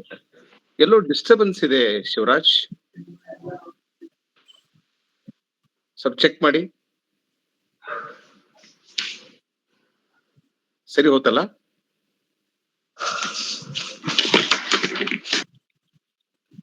Audio video of ಮಾಡ್ಲಿಕ್ಕೆ ಹೇಳಿ. ಆಡಿಯೋ ಆಫ್ ಮಾಡ್ಲಿಕ್ಕೆ ಹೇಳಿ. ಸರ್ ಆಗಿದೆ ಸರ್.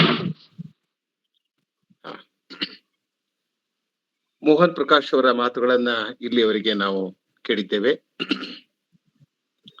18ನೇ ಶತಮಾನದ ಬಹಳ ಪ್ರಸಿದ್ಧ ಕವಿ. Not a major point. Naveen sir, ತಮ್ಮ ಆಡಿಯೋ ಮ್ಯೂಟ್ ಮಾಡಿ ಸರ್ ಪ್ಲೀಸ್. ಸಾರಿ ಸರ್, ನಾನು ಅಬ್ಸರ್ವ್ ಮಾಡಲಿಲ್ಲ.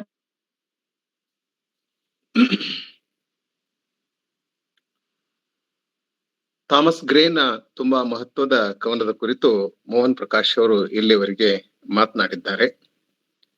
ಈ ಕವನವನ್ನ ಅವರು ಕನ್ನಡದಲ್ಲಿ ಅನುವಾದಿಸಿದ್ದಾರೆ. ತಮ್ಮ ಅನುವಾದಿತ ಕವನದ ಕೆಲವು ಪದ್ಯಗಳನ್ನ ಓದಿದ್ದಾರೆ. ಬಹಳ ಆಸ್ಥೆಯಿಂದ, ಆಸಕ್ತಿಯಿಂದ ಅವರ ಮಾತುಗಳನ್ನ ಕೇಳಿದ್ದೇನೆ ಮತ್ತು ಅವರ ಪದ್ಯವನ್ನ ಕೇಳಿದ್ದೇನೆ. ಬಹಳ ಒಳ್ಳೆಯ ಅನುವಾದ ಅಂತ ನನಗೆ ಅನಿಸ್ತದೆ. ಅವರ ಇಡೀ ಕವನವನ್ನ, ಅನುವಾದಿತ ಕವನವನ್ನ, ಇಡೀ ಕವನವನ್ನ ಒಂದೇ ಪೆಟ್ಟಿಗೆ ಓದಿದಾಗ ಅದು ಕೊಡುವ ಆನಂದ, ಅನುಭೂತಿಯ ಸ್ವರೂಪವೇ ಬೇರೆಯಾಗಿರ್ತದೆ. ಆದ್ರೆ ಬಹಳ ಮಹತ್ವದ ಕವನದ ಕುರಿತು, ಸ್ವಲ್ಪ ಕ್ಲಿಷ್ಟಕರವಾದ ಕವನ, ಬಹಳ ದೀರ್ಘ ಕವನ, ಬಹಳ ಮಹತ್ವದ ಕವನ ಮತ್ತು ಸಾವಿನ ಬಗ್ಗೆ ಮಾತನಾಡುವ ಕವನ. ಇಂಥ ಒಂದು ಕವನದ ಬಗ್ಗೆ ಮಾತನಾಡುವುದು ಯಾವುದೇ ಒಬ್ಬ ಉಪನ್ಯಾಸಕನಿಗೆ, ಶಿಕ್ಷಕನಿಗೆ ಒಂದು ಸಾಹಸದ ಕೆಲಸ. ಈ ಕೆಲಸವನ್ನ ಬಹಳ ಸಮರ್ಥವಾಗಿ ಮೋಹನ್ ಪ್ರಕಾಶ್ ಅವರು ನಿರ್ವಹಿಸಿದ್ದಾರೆ. ಬಹಳ ಸಂಯಮದಿಂದ, ಶಿಸ್ತಿನಿಂದ ಮಾತನಾಡಿದ್ದಾರೆ. ನನ್ನ ಜೊತೆಗೆ ಪ್ರೊಫೆಸರ್ ಭೋಸ್ಲೆ ಅವರು ಇದ್ದಾರೆ.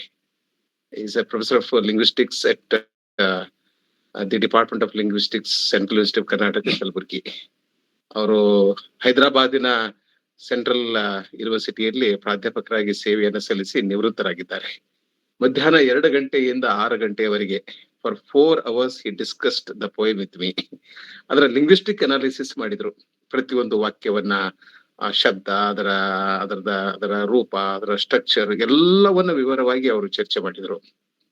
ನನಗೆ ಅವರ ಮಾತುಗಳನ್ನು ಕೇಳುತ್ತಿದ್ದ ಹಾಗೆ ಈ ಕವನ ನನಗೆ ಹೊಸದಾದ ಅರ್ಥವನ್ನೇ ನೀಡಿತು. I was able to discover something which I couldn't in the past.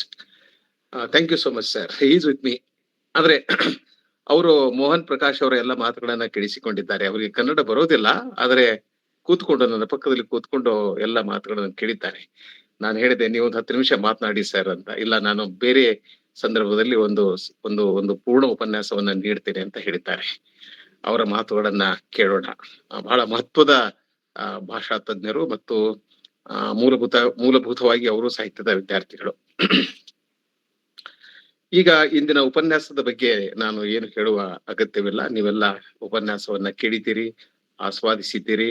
ಅದರ ಬಗೆಗೆ ನಿಮ್ಮ ಪ್ರಶ್ನೆಗಳನ್ನ ನೀವು ಅವರಿಗೆ ನೇರವಾಗಿ ಮೋಹನ್ ಪ್ರಕಾಶ್ ಅವರನ್ನ ಕೇಳಬಹುದು. ಅವ್ರ ಜೊತೆಗೆ ಸಂವಾದವನ್ನ, ಚರ್ಚೆಯನ್ನ ಮಾಡಬಹುದು. ನಾನು ಒಂದು 10 ನಿಮಿಷಗಳ ಅವಧಿಯಲ್ಲಿ ಕೆಲವು ಮಾತುಗಳನ್ನ ಈ ಕವನದ ಸಂದರ್ಭದಲ್ಲಿ ಆಡ್ಲಿಕ್ಕೆ ಇಷ್ಟಪಡ್ತೇನೆ. ಇವರು ಭೋಸ್ಲೆ ಅವರು ಹೇಳಿದ್ರು ನನಗೆ, Thomas Gray was not a major poet ಅಂತ ಹೇಳಿದ್ರು. I told him that he was not a major poet, but this is a major poem. ಯಾಕೆಂದ್ರೆ ಪ್ರಪಂಚದ ಯಾವುದೇ ಕವನ ಸಂಗ್ರಹದಲ್ಲಿ ಅಗತ್ಯವಾಗಿ ಸೇರಬೇಕಾದ ಒಂದು 30-40 ಕವನಗಳ ಪಟ್ಟಿಯನ್ನು ಮಾಡಿದ್ರೆ ಥಾಮಸ್ ಗ್ರೇನ elegy written in the country church ಪದ್ಯ ಸೇರ್ತದೆ. ಬಹಳ ಮಹತ್ವದ ಪದ್ಯ. ಇದರ ಬಗೆಗೆ ಕೆಲವು ಮಾತುಗಳನ್ನ ನಾನು ಅಗತ್ಯವಾಗಿ ಆಡಬೇಕು ಅಂತ ಅಂದ್ಕೊಂಡಿದ್ದೇನೆ. ಈ ಕವನದ ವಿವರವನ್ನ ನಾನು ಕೊಡೋದಿಲ್ಲ, ಆಗ್ಲೇ ಮೋಹನ್ ಪ್ರಕಾಶ್ ಅವರು ಆ ಎಲ್ಲ ವಿವರವನ್ನ ಕೊಟ್ಟಿದ್ದಾರೆ ಮತ್ತು ಅದರ ಮಹತ್ವದ ಪದ್ಯಗಳನ್ನ ಸ್ಟಾನ್ಸಗಳನ್ನ ಅನುವಾದ ಮಾಡಿ ನಮ್ಮ ಮುಂದೆ ಓದಿದ್ದಾರೆ. ಇಲ್ಲಿ ಕವಿ ಅಥವಾ ನಿರೂಪಕ ಒಂದು ಸಂಜೆ ಒಂದು ಹಳ್ಳಿಯ ಸ್ಮಶಾನದಲ್ಲಿ ಕುಳಿತುಕೊಂಡು ತಣ್ಣಗೆ ಸಾವಿನ ಬಗ್ಗೆ ವಿಚಾರಿಸ್ತಾನೆ. ನಾನು ಉದ್ದೇಶಪೂರ್ವಕವಾಗಿ ತಣ್ಣಗೆ ಎಂಬ ಪದವನ್ನ ಬಳಸಿದ್ದೇನೆ, ಯಾಕಂದ್ರೆ ಸಾವು ಅಂದ್ರೆ ತಣ್ಣಗಿರ್ತದೆ, ಇಟ್ಸ್ ಕೂಲ್. ದೇಹ ತಣ್ಣಗಾಗ್ಬಿಡ್ತದೆ, ರಕ್ತ ತಣ್ಣಗಾಗ್ಬಿಡ್ತದೆ, ಬಿಸಿ ರಕ್ತ ಅಂತೀವಲ್ಲ, ಯೌವನ ಇದ್ದಾಗ ರಕ್ತ ಬಿಸಿಯಾಗಿರ್ತದೆ. ಅಥವಾ ಎಲ್ಲಿವರೆಗೆ ದೇಹದಲ್ಲಿ ಪ್ರಾಣ ಇರುತ್ತದೆಯೋ ಅಲ್ಲಿಯವರೆಗೆ ಜೀವ ರಕ್ತ ಬಿಸಿಯಾಗಿರ್ತದೆ. ಪ್ರಾಣ ಹೊರಟು ಹೋದ್ಮೇಲೆ ರಕ್ತ ತಣ್ಣಗಾಗ್ಬಿಡ್ತದೆ, ಐಸ್ ಆಗ್ಬಿಡ್ತದೆ, ಇಡೀ ದೇಹವೇ ಐಸ್ ಆಗ್ಬಿಡ್ತದೆ. ಒಂದು ಸಾರದಿ ಅಲ್ಲ, death lays his icy hand on all ಅಂತ. ಸಾವು ಎಲ್ಲರ ಮೇಲೂ ತನ್ನ ಹಸ್ತವನ್ನ ಇಡ್ತದೆ. ಸಾವಿನಲ್ಲಿ ಎಲ್ಲರೂ ಸಮಾನರು. ಅದು ಈ ಕವನದ ದರ್ಶನ ಏನಾಗಿದೆ ಅಂದ್ರೆ, ಈ ಕವಿಯ ದರ್ಶನ ಏನಾಗಿದೆ ಅಂದ್ರೆ, ನಾವು ಜೀವಂತವಿರುವಾಗ ನಮ್ಮ ನಡುವೆ ಅನೇಕ ಅಡ್ಡಗೋಡೆಗಳು ಇರ್ತವೆ, ನಮ್ಮ ಸ್ಥಾನಮಾನ ಇರ್ತದೆ, ಮೇಲು ಕೀಳು, ಆ ಜಾತಿ ಈ ಜಾತಿ ಇದೆಲ್ಲ ಇರ್ತದೆ. ಜೀವಂತವಾಗಿರುವಾಗ ಬಡವ ಬಲ್ಲಿದ ಶ್ರೀಮಂತ, ಅವನು ಭಾಷಣ ಸಂಗೀತ ಹಾಗೆ ಹೀಗೆ ಅದೆಲ್ಲ ಇರ್ತದೆ. ಆದ್ರೆ ಪ್ರಾಣ ಹೊರಟು ಹೋದ್ಮೇಲೆ, ಮನುಷ್ಯ ಸತ್ತು ಶವವಾದ್ಮೇಲೆ ಇವ್ ಯಾವ ವ್ಯತ್ಯಾಸಗಳು ಇರೋದಿಲ್ಲ, ಎಲ್ಲರೂ ಸಮಾನರು. ಯಾಕಂದ್ರೆ ಸತ್ತಾಗ ಹೂಡುವುದು ಒಂದೇ ನೆಲದಲ್ಲಿ. ಸ್ಮಶಾನಗಳನ್ನ ನಾವು ಬೇರೆ ಬೇರೆ ಮಾಡ್ಕೊಂಡಿದ್ದೇವೆ, ಆದ್ರೆ ನೆಲ ಒಂದೇ ಇರ್ತದೆ, ಎಲ್ಲರನ್ನೂ ಮಣ್ಣಿನಲ್ಲಿ ಹೂಡೋದು. ದೊಡ್ಡ ದೊಡ್ಡ ಅರಮನೆ ಕಟ್ಟಿದವರು ಎಲ್ಲಿದ್ದಾರೆ? ಅವರು ಮಣ್ಣಿನಲ್ಲೇ ಇದ್ದಾರೆ. ರಾಜ ಮಹಾರಾಜರು ಎಲ್ಲಿದ್ದಾರೆ? ಅವರು ಮಣ್ಣಿನಲ್ಲೇ ಇದ್ದಾರೆ. ಎಲ್ಲರೂ ಮಣ್ಣಿನಲ್ಲಿದ್ದಾರೆ. ಕೆಲವರು ಮಾತ್ರ ಅದನ್ನ ಮೀರಿ ಬೆಳೆಯಬಲ್ಲರು. ಆಧ್ಯಾತ್ಮಿಕ ಶಕ್ತಿಯಿಂದ ಅವರು ಇಡೀ ಜಗತ್ತನ್ನ, ವಿಶ್ವವನ್ನ ವ್ಯಾಪಿಸಬಲ್ಲರು. ಯಾಕೆಂದ್ರೆ ಅವರು ದೇಹಕ್ಕೆ ಮಾತ್ರ ಅಂಟಿಕೊಂಡಿರೋದಿಲ್ಲ, ಅವರು ಆತ್ಮ ಬಿಡುಗಡೆ ಆಗಿರ್ತದೆ, ಆತ್ಮ ಪರಮಾತ್ಮನಲ್ಲಿ ಲೀನ ಆಗಿರ್ತದೆ. ಅದೆಲ್ಲ ಆ ಎಲ್ಲ ಸಂಗತಿಗಳ ವಿವರಕ್ಕೆ ನಾನು ಹೋಗೋದಿಲ್ಲ. ಸೊ ಇದು ಹೀಗಾಗಿ ಕವಿ ತಣ್ಣಗೆ ಸಾವಿನ ಬಗ್ಗೆ ವಿಚಾರ ಮಾಡ್ತಿರ್ತಾನೆ. ಎಲ್ಲರೂ ಸಾಯಬೇಕು, ಆಮೇಲೆ ಇದು ಪರಮಸತ್ಯ, ಹುಟ್ಟಿದವರೆಲ್ಲರೂ ಸಾಯಬೇಕು ಎನ್ನುವುದು ಪರಮಸತ್ಯ.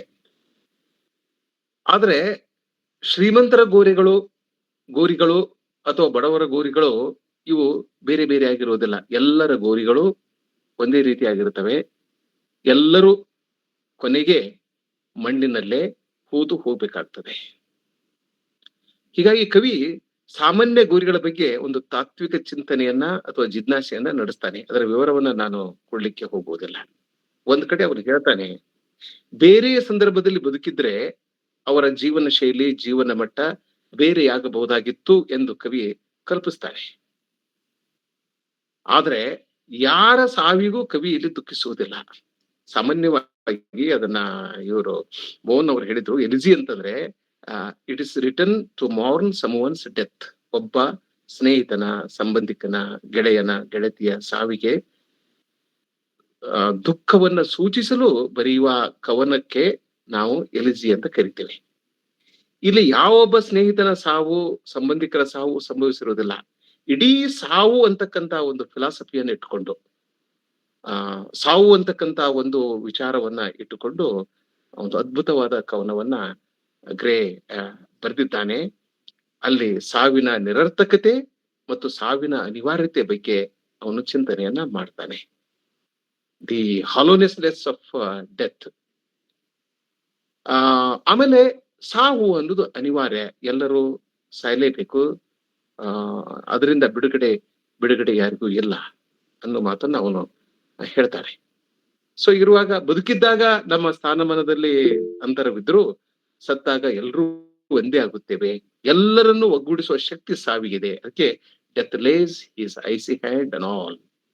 ಇಲ್ಲೊಂದು ಲೈನ್ ಬರ್ತದೆ, all the paths of glory lead but to the death. ನಮ್ಮ ಸಾಧನೆಯ ದಾರಿಗಳು, ನಮ್ಮ ಶ್ರೇಷ್ಠತೆಯ ದಾರಿಗಳು, ನಮ್ಮ ಜನಪ್ರಿಯತೆಯ ದಾರಿಗಳು, ನಮ್ಮ ಅಧಿಕಾರದ ದಾರಿಗಳು ಕೊನೆಗೆ ನಮ್ಮನ್ನ ಎಲ್ಲಿಗೆ ತೆಗೆದುಕೊಂಡು ಹೋಗುತ್ತವೆ? ಸಾವಿನಡೆಗೆ ನಮ್ಮನ್ನು ತೆಗೆದುಕೊಂಡು ಹೋಗುತ್ತವೆ. ಮನುಷ್ಯ ಹುಟ್ಟಿದ ಮೇಲೆ, ನಾವು ನಡಿಲಿಕ್ಕೆ ಕಲ್ತ ಮೇಲೆ, ನಾವು ಯಾವುದ್ರ ಕಡೆ ನಡೀತಾ ಇರ್ತೇವೆ? when we learn to walk, to what end do we move ಅನ್ನೋದೊಂದು ಪ್ರಶ್ನೆ. ನಡೆಯಲು ಕಲಿತ ಮೇಲೆ ನಾವು ಯಾವುದ್ರ ಕಡೆಗೆ ನಡೀತಾ ಇದ್ದೇವೆ ಅಂದ್ರೆ ನಾವು ಸಾವಿನ ಕಡೆಗೆ ನಡೀತಾ ಇದ್ದೇವೆ. ಮನುಷ್ಯ ಹುಟ್ಟಿದ ಮೇಲೆ ಹುಟ್ಟು ಒಂದು ಸಾವು, ಹುಟ್ಟು ಒಂದು ಸತ್ಯ, ಸಾವು ಇನ್ನೊಂದು ಸತ್ಯ. ಸೊ ನಾವು ನಮ್ಮ ಪಯಣ ಎಲ್ಲಿಗೆ? ನಮ್ಮ ಪಯಣ ಅಂದ್ರೆ ಅಲ್ಟಿಮೇಟ್ ಆಗಿ ಸಾವಿನಡೆಗೆ ನಮ್ಮ ಪ್ರಯಾಣ.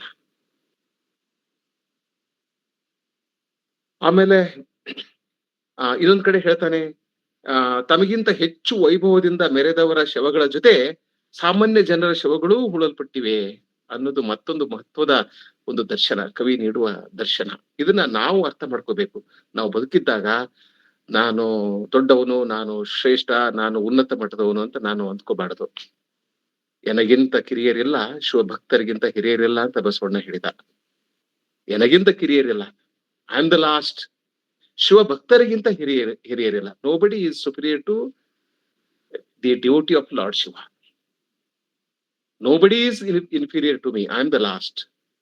ಹೀಗಾದಾಗ ಸಾವಿನ ಅರ್ಥ ಆಗ್ತದೆ, ಬದುಕಿನ ಅರ್ಥ ಆಗ್ತದೆ. ನಾನೇ ಶ್ರೇಷ್ಠ, I am supreme, I am different, I am more talented, ಹೀಗೆಲ್ಲ ಹೀಗೆ ವಿಚಾರ ಮಾಡಿದಾಗ ನಮಗೆ ಬದುಕಿನ ಅರ್ಥ ಆಗ್ಲಿಕ್ಕೆ ಸಾಧ್ಯವೇ ಇಲ್ಲ. ಪ್ರೀತಿ ಅರ್ಥ ಆಗೋದಿಲ್ಲ, ಪ್ರೇಮ ಅರ್ಥ ಆಗೋದಿಲ್ಲ, ಅಧ್ಯಾತ್ಮ ಅರ್ಥ ಆಗೋದಿಲ್ಲ, ದೇವರು ಅರ್ಥ ಆಗೋದಿಲ್ಲ. ನಾನು ಶ್ರೇಷ್ಠ ಅಂದಾಗ ಅರ್ಥ ಆಗ್ಲಿಕ್ಕೆ ಸಾಧ್ಯನೇ ಇಲ್ಲ. ಅಲ್ಲಮ್ಮ ಒಂದು ವಚನದಲ್ಲಿ ಹೇಳ್ತಾನೆ ಇದ್ರ ಬಗ್ಗೆನೆ, ಎನ್ನಲ್ಲಿ ನಾನು ನಿಜವಾಗಿ ನಿಮ್ಮ ನರಿದೇಹನೆಂದಡೆ ಅದು ನಿಮ್ಮ ಮತಕ್ಕೆ ಒಪ್ಪುದೆ. ಎನ್ನ ನಾನು ಮರೆತು ನಿಮ್ಮ ನರಿದಡೆ ಅದು ನಿಮ್ಮ ರೂಪೆಂಬೆ ಗುಹೇಶ್ವರ ಅಂತ ಹೇಳ್ತಾನ. ಎನ್ನ ನಾನು ಮರೆತು, I should forget my self. ನಾವು ನಮ್ಮನ್ನ ಮರೆಯುವುದೇ ಇಲ್ಲ. ನಾವು ಜಗತ್ತನ್ನ ಮರೆಯುತ್ತೇವೆ, ಸ್ನೇಹಿತರನ್ನ ಮರೆಯುತ್ತೇವೆ, ನಮ್ಮ ಪತ್ನಿಯನ್ನ, ಮಕ್ಕಳನ್ನ ಮರೆಯುತ್ತೇವೆ, ಆದ್ರೆ ನಮ್ಮನ್ನ ನಾವು ಮರೆಯುವುದಿಲ್ಲ. ಅಲ್ಲಮ್ಮ ಹೇಳ್ತಾನೆ, ಎನ್ನ ನಾನು ಮರೆದು ನಿಮ್ಮ ನರಿದಡೆ ಅದು ನಿಮ್ಮ ರೂಪೆಂಬೆ ಗುಹೇಶ್ವರ. ನೀನಾಗುವುದು ಯಾವಾಗ? ನಾನು ಗುಹೇಶ್ವರನಾಗುವುದು ಯಾವಾಗ ಅಂತಂದ್ರೆ ನನ್ನನ್ನು ನಾನು ಮರೆತಾಗ. When I forget myself I will become Guheshwara himself ಅಂತಕ್ಕಂಥ ಮಾತನ್ನ ಹೇಳ್ತಾನೆ. ಇಂಥ ಒಂದು ಈ ಕವನ ಓದಿದಾಗ ನನಗೆ ಅಲ್ಲಮ್ಮ ನೆನಪಾದ, ಬಸವ ನೆನಪಾದ, ಶೇಕ್ಸ್ಪಿಯರ್ ನೆನಪಾದ ನನಗೆ. ಆಮೇಲೆ ಇದು ನಮ್ಮನ್ನ ವೈರಾಗಿಗಳನ್ನಾಗಿ ಮಾಡೋದಿಲ್ಲ, ನಮ್ಮನ್ನ ಬದುಕಿನ ಸತ್ಯದೊಂದಿಗೆ ಮುಖಾಮುಖಿಯನ್ನಾಗಿ ಮಾಡುತ್ತದೆ. ಬದುಕಿನ ವಾಸ್ತವದೊಂದಿಗೆ ನಮ್ಮನ್ನು ಅನುಸಂಧಾನ ಮಾಡಲು ಪ್ರೇರೇಪಿಸುತ್ತದೆ ಅಂತ ಅದ್ಭುತವಾದ ಕವನ ಇದು. ಸಾಮಾನ್ಯವಾದ ಕವನ ಅಲ್ಲವೇ ಅಲ್ಲ. ಈ ಕವನದ ಒಂದು ದರ್ಶನ ಬಗ್ಗೆ ಹೇಳಿದೆ. ಈ ಕವನದ ಸಂದೇಶ ಏನಾಗಿದೆ? ಜೀವನ, ಸಾವು ಮತ್ತು ಸಾಮಾನ್ಯ ಜನರ ಬದುಕಿನ ಮಹತ್ವದ ಬಗ್ಗೆ ಕವಿ ಮಾತನಾಡ್ತಾನೆ. ಜೀವನ ಅಂದ್ರೇನು, ಸಾವು ಎಂದ್ರೇನು, ಮತ್ತು ಸಾಮಾನ್ಯ ಜನರ ಬದುಕು ಕೂಡ ಅದಕ್ಕೆ ತನ್ನದೇ ಆದ ವ್ಯಾಲ್ಯೂ ಇದೆ, ತನ್ನದೇ ಆದ ಮೌಲ್ಯ ಇದೆ ಅಂತಕ್ಕಂಥ ಮಾತನ್ನು ಹೇಳ್ತಾನೆ. ಸಾವು ಅನಿವಾರ್ಯ, ಸಾವು ಎಲ್ಲರಿಗೂ ಸಮಾನ. ಪ್ರತಿಯೊಬ್ಬರು ಅರ್ಥ ಮಾಡಬೇಕಾದದ್ದು ಇದನ್ನೇ. ಏನೇ ಆಗಿದ್ರು ಕೂಡ ನಾನು ಎಂಥದೇ ಹುದ್ದೆಯನ್ನು ನಿರ್ವಹಿಸುತ್ತಿದ್ದರು, ನಾನು ಪಂಡಿತನಾಗಿರ್ಲಿ, ನಾನು ಕವಿ ಆಗಿರ್ಲಿ, ಏನೇ ಆಗಿದ್ರು ಕೂಡ ಒಂದು ದಿನ ನಾನು ಸಾಯಲೇಬೇಕು ಮತ್ತು ಸತ್ತಾಗ ನಾನು ಎಲ್ಲರಿಗೆ ಸಮಾನವಾಗಿ ಹೋಗ್ತೇನೆ ಅಂತಕ್ಕಂಥ ಒಂದು ಪರಿಜ್ಞಾನ ಪ್ರತಿಯೊಬ್ಬನಲ್ಲೂ ಇರಬೇಕು.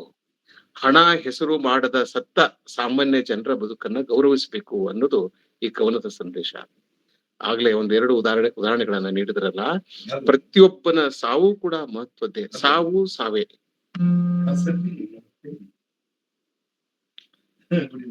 ಆಮೇಲೆ ಸಾವು ಏನಿದೆ ಅಂದ್ರೆ, ಸಾವು ವಿಶ್ವಾತ್ಮಕವಾದ ಅನುಭವ. It's A universal experience. ಇದಕ್ಕೆ ಅನುಭೂತಿ ಅಂತೂ ಕರಿಬಹುದು ನಾವು. ಸಾವು ವಿಶ್ವಾತ್ಮಕವಾದ ಅನುಭವ ಮತ್ತು ಎಲ್ಲರ ಮೇಲೂ ಒಂದೇ ರೀತಿಯ ಪ್ರಭಾವವನ್ನು ಬೀರ್ತದೆ. It affects every one in the same manner. ಬೇರೆ ಬೇರೆ ರೀತಿಯಾಗಿ ಅದು ಪ್ರಭಾವವನ್ನು ಬೀರುವುದಿಲ್ಲ.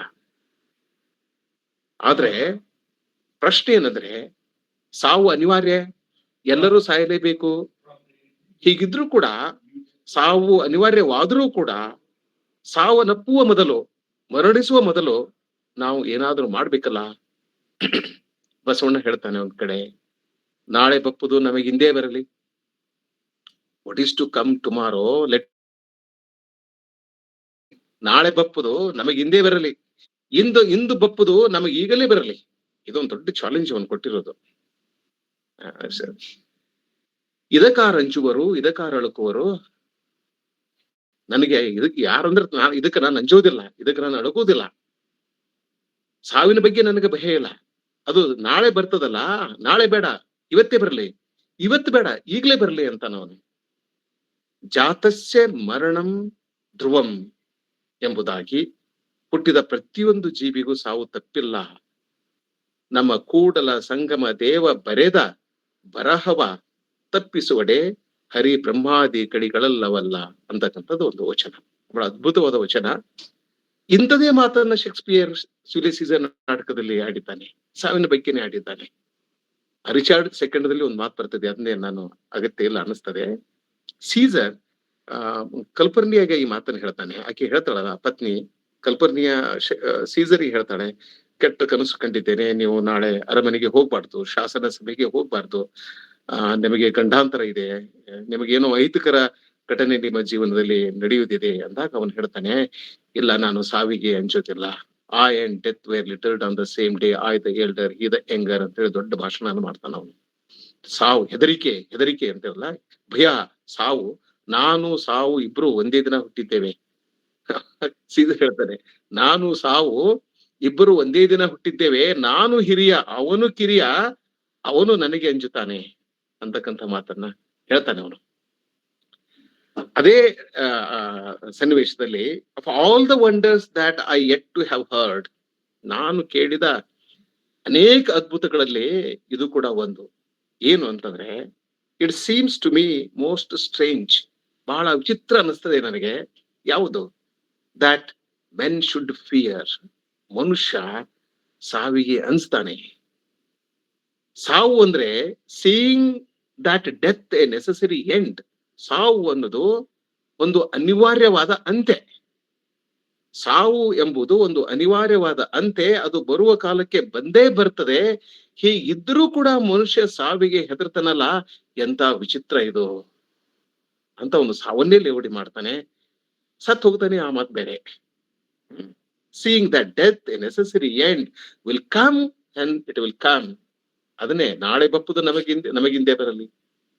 ಬಸವಣ್ಣ ಶೇಕ್ಸ್ಪಿಯರ್ನು ಓದಿರ್ಲಿಲ್ಲ. ಬಸವಣ್ಣ 12ನೇ ಶತಮಾನದಲ್ಲಿದ್ದ, ಶೇಕ್ಸ್ಪಿಯರ್ 16ನೇ ಶತಮಾನದಲ್ಲಿದ್ದ. ಸೊ ಶೇಕ್ಸ್ಪಿಯರ್ ಕೊಡ್ತಕ್ಕಂತ ದರ್ಶನಕ್ಕೆ ಸಮಾನವಾದ ದರ್ಶನ ಬಸವಣ್ಣನ ಅನೇಕ ವಚನಗಳು ನೀಡ್ತವೆ. ಹೀಗೆ ಅನೇಕ ಸಂಗತಿಗಳ ಕುರಿತು ಬಹಳ ಗಂಭೀರವಾಗಿ ಧ್ಯಾನ ಮಾಡ್ಲಿಕ್ಕೆ, ಚಿಂತನೆ ಮಾಡ್ಲಿಕ್ಕೆ ಈ ಕವನ ನಮ್ಮನ್ನ ಪ್ರೇರೇಪಿಸ್ತದೆ. ನಾನು ಆಗಾಗ ಹೇಳ್ತಿರ್ತೇನೆ, ಒಬ್ಬ ದೊಡ್ಡ ಕವಿ, ಒಬ್ಬ ದೊಡ್ಡ ಲೇಖಕ, ಟಾಲ್ಸ್ಟಾಯ್ ಅಂತ ಕಾದಂಬರಿಕಾರ, ಅಥವಾ ಲಾರೆನ್ಸ್ ಅಂತ ಕಾದಂಬರಿಕಾರ, ಶೇಕ್ಸ್ಪಿಯರ್ ಅಂತ ಕವಿ, ಮಿಲ್ಟನ್ ಅಂತ ಕವಿ, ವಾಲ್ಮೀಕಿ ವ್ಯಾಸ್ ಅಂತ ಕವಿಗಳು, ಇಂಥ ದೊಡ್ಡ ಕವಿಗಳು, ಹೋಮರ್ ಅಂತ ಕವಿ, ಇಂಥ ಕವಿಗಳು ಸಾವಿನ ಬಗ್ಗೆ ಮಾತಾಡ್ತಾರೆ. ಸಾವಿನ ಬಗ್ಗೆ ಮಾತನಾಡದೆ, ಸಾವನ್ನ ಎದುರಿಸದೆ, ಬೇರೆ ಬೇರೆ ನೆಲಗಳಲ್ಲಿ ಸಾವನ್ನ ಎದುರಿಸದೆ, ಸಾವಿನ ಜೊತೆಗೆ ಅನುಸಂಧಾನ ಮಾಡದೆ, ಸಾವಿನ ಸ್ವರೂಪವನ್ನ ತಿಳಿದುಕೊಳ್ಳದೆ ಒಬ್ಬ ದೊಡ್ಡ ಲೇಖಕ ಆಗುದಿಲ್ಲ, ಒಬ್ಬ ದೊಡ್ಡ ಸಾಹಿತಿ ಆಗುದಿಲ್ಲ, ಒಬ್ಬ ದೊಡ್ಡ ವಿದ್ವಾಂಸ ಆಗುದಿಲ್ಲ. ಹೀಗಾಗಿ ಥಾಮಸ್ ಗ್ರೇ ನಮಗೆ ಬಹಳ ಮಹತ್ವದ ಕವಿಯಾಗಿ ಏಕೆ ಕಾಣಿಸ್ಕೊಳ್ತಾರಂದ್ರೆ, ಈ ಕವನದಲ್ಲಿ ಸಾವಿನ ಬಗ್ಗೆ ಬಹಳ ಗಂಭೀರವಾದ ಚಿಂತನೆಯನ್ನ, ಜಿಜ್ಞಾಸೆಯನ್ನ ನಡೆಸ್ತಾನೆ. ಇಷ್ಟು ಮಾತುಗಳು ಈ ಸಂದರ್ಭದಲ್ಲಿ ಸಾಕು. ನೀವು ನಮ್ಮ ಉಪನ್ಯಾಸಕರೊಂದಿಗೆ, ಮೋಹನ್ ಪ್ರಕಾಶ್ ಅವರೊಂದಿಗೆ ಚರ್ಚೆಯನ್ನ, ಸಂವಾದವನ್ನ ನೀವು ನಡೆಸಬಹುದು. ಅಗತ್ಯವಿದ್ರೆ ಮತ್ತೆ ನಾವು ಮಾತನಾಡೋಣ. ಎಲ್ಲರಿಗೂ ಶುಭವಾಗಲಿ, ಎಲ್ಲರಿಗೂ ಒಳ್ಳೆಯದಾಗಲಿ. ನಮಸ್ಕಾರ. ಮೊದಲಿಗೆ ನಾನು ಮೋಹನ್ ಪ್ರಕಾಶ್ಗೆ ಕಂಗ್ರ್ಯಾಚುಲೇಷನ್ ಹೇಳ್ತೀನಿ. ನಾನು sir let me conclude sir. ಧನ್ಯವಾದಗಳು ಸರ್. ನಾಳೆ ಒಂದು ವಿಶೇಷ ಸೂಚನೆ, ನಾಳೆಯ ಗುರುವಾರ ಅಂದರೆ ದಿನಾಂಕ 6/3/2025 ಗಿರೀಶ್ ಮೀಶಿ, ಸಹಾಯಕ ಪ್ರಾಧ್ಯಾಪಕರು, ಸಿದ್ಧಾರ್ಥ ಕಲಾ ಮತ್ತು ವಾಣಿಜ್ಯ ಮಹಾವಿದ್ಯಾಲಯ ಬೀದರ್ ಅವರು ವಾಲ್ಪೋಲ್ ಅವರ ದ ಕ್ಯಾಸಲ್ ಆಫ್ ಒಟ್ರಾಂಟೋ ಕುರಿತು ಮಾತನಾಡಲಿದ್ದಾರೆ.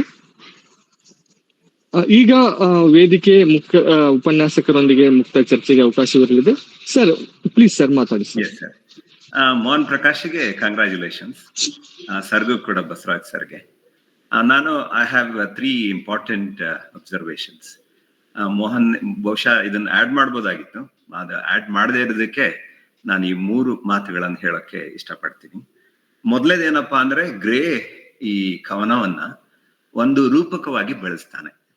ಯಾವುದರ ರೂಪಕ ಅಪ್ಪ ಅಂದ್ರೆ, ಸಾಮಾನ್ಯನಿರ್ಲಿ ಅಥವಾ ಅಸಾಮಾನ್ಯನಿರ್ಲಿ, ಅಥವಾ ಶ್ರೇಷ್ಠನಿರ್ಲಿ ಅಥವಾ ಕನಿಷ್ಠನಾದವರು ಇರುವರೆಗೂ ಕೂಡ ಸಮಾನವಾಗಿಸುವ ಒಂದು ತಾಣ ಅಂತ ಯಾವ್ದಾದ್ರು ಇದ್ರೆ ಈ ಜಗತ್ನಲ್ಲಿ, ಅದು ಕಂಟ್ರೀಸ್ ಚರ್ಚ್ಯಾರ್ಡ್ ಅಂತ.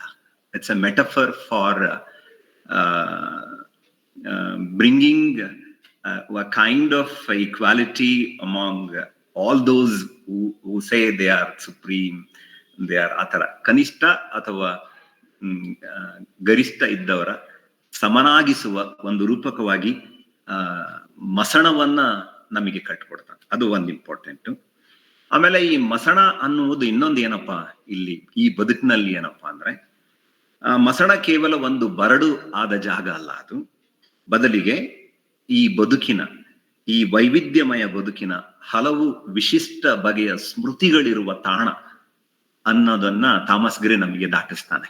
ನಾವು ಮಸಣವನ್ನ ಸ್ಮೃತಿಗಳಿರುವ ಕಣಜ, ಬಹು ಬಗೆಯ ಸ್ಮೃತಿಗಳಿರುವ ಈ ಬಹುತ್ವದ ಬದುಕಿನ ಬಹಳ ವಿಭಿನ್ನವಾದ ಸ್ಮೃತಿಗಳಿರುವ ಕಣಜ, ಶ್ರೀಮಂತ ಕಣಜ, ಈ ಪ್ರಸ್ತುತ ಬದುಕನ್ನ ಮರುಕಟ್ಟಿಕೊಳ್ಳಲು ಬೇಕಾದ ಒಂದು ಸಂಪತ್ತನ್ನ ಒದಗಿಸಿಕೊಡುವ ಒಂದು ಕಣಜ ಆಗಿ, A treasure of the beautiful memories of the past which fine tune the present as well as the future ಅಂತ. ಅದು ಎರಡನೇದಾಗಿ ಹಂಗ್ ನೋಡ್ತಾನೆ. ನನ್ನ ಅಬ್ಸರ್ವೇಷನ್ ಅದು. ಬಹುಶಃ ಇದನ್ನ you can add this to it. ಆಮೇಲೆ ಇನ್ನೊಂದು ಮೂರನೇದಾಗಿ ಈ ಕವನದಲ್ಲಿ ಥಾಮಸ್ ಗ್ರೇ ಏನನ್ ಮಾಡಕ್ ಪ್ರಯತ್ನ ಮಾಡ್ತಾನಪ್ಪ ಅಂದ್ರೆ, ಒಂದು ಪ್ಯಾಸ್ಟ್ರಲ್ ಲೈಫಿನ ಅನರ್ಡ್ ಮೆಲಾಂಕಲಿ ಅಂತ ಇದೆ. ಆ ಮೆಲಾಂಕಲಿಯನ್ನ ಈ tries to capture in this poem. ಯಾಕಪ್ಪ ಇದು ಬಹಳ ಮುಖ್ಯ ಆಗತ್ತೆ ಅಂದ್ರೆ, unheard melancholies are more beautiful than those of heard melancholies ಅಂತ ನಾನು ಯೋಚನೆ ಮಾಡ್ತೀನಿ. ಕೀಟ್ಸ್ನ ಒಂದು ಫ್ರೇಸ್ ಅನ್ನ ನಾನು ಸ್ವಲ್ಪ ಫೈನ್ ಟ್ಯೂನ್ ಮಾಡಿ ಇಲ್ಲಿ ಥಾಮಸ್ ಗ್ರೇಗೆ ಏನ್ ಮಾಡಿದ್ನಪ್ಪ ಈ ಕವನದಲ್ಲಿ ಅಂತ ಯೋಚನೆ ಮಾಡ್ತಾ ಇದ್ದಾಗ ನನಗ್ ಬಂದ ಒಂದು ಒಡವು ಇದು.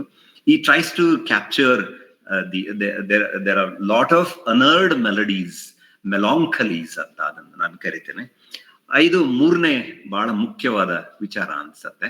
ನೀವು ಥ್ರೂ ಔಟ್ ದ ಪೋಯಮ್ ನೀವು ನೋಡ್ತಾ ಬಂದ್ರೆ ಅಲ್ಲಿರುವ ಅನರ್ಡ್ ಮೆಲಾಂಕಲಿಯನ್ನ ನಮಗೆ ಹರ್ಡ್ ಹಾಗೆ ಕೇಳೋ ಹಾಗೆ ಮಾಡ್ತಾನಲ್ಲ, that's where Thomas Gray becomes the most beautiful pastoral poet ಅಂತ ನನಗನ್ಸುತ್ತೆ.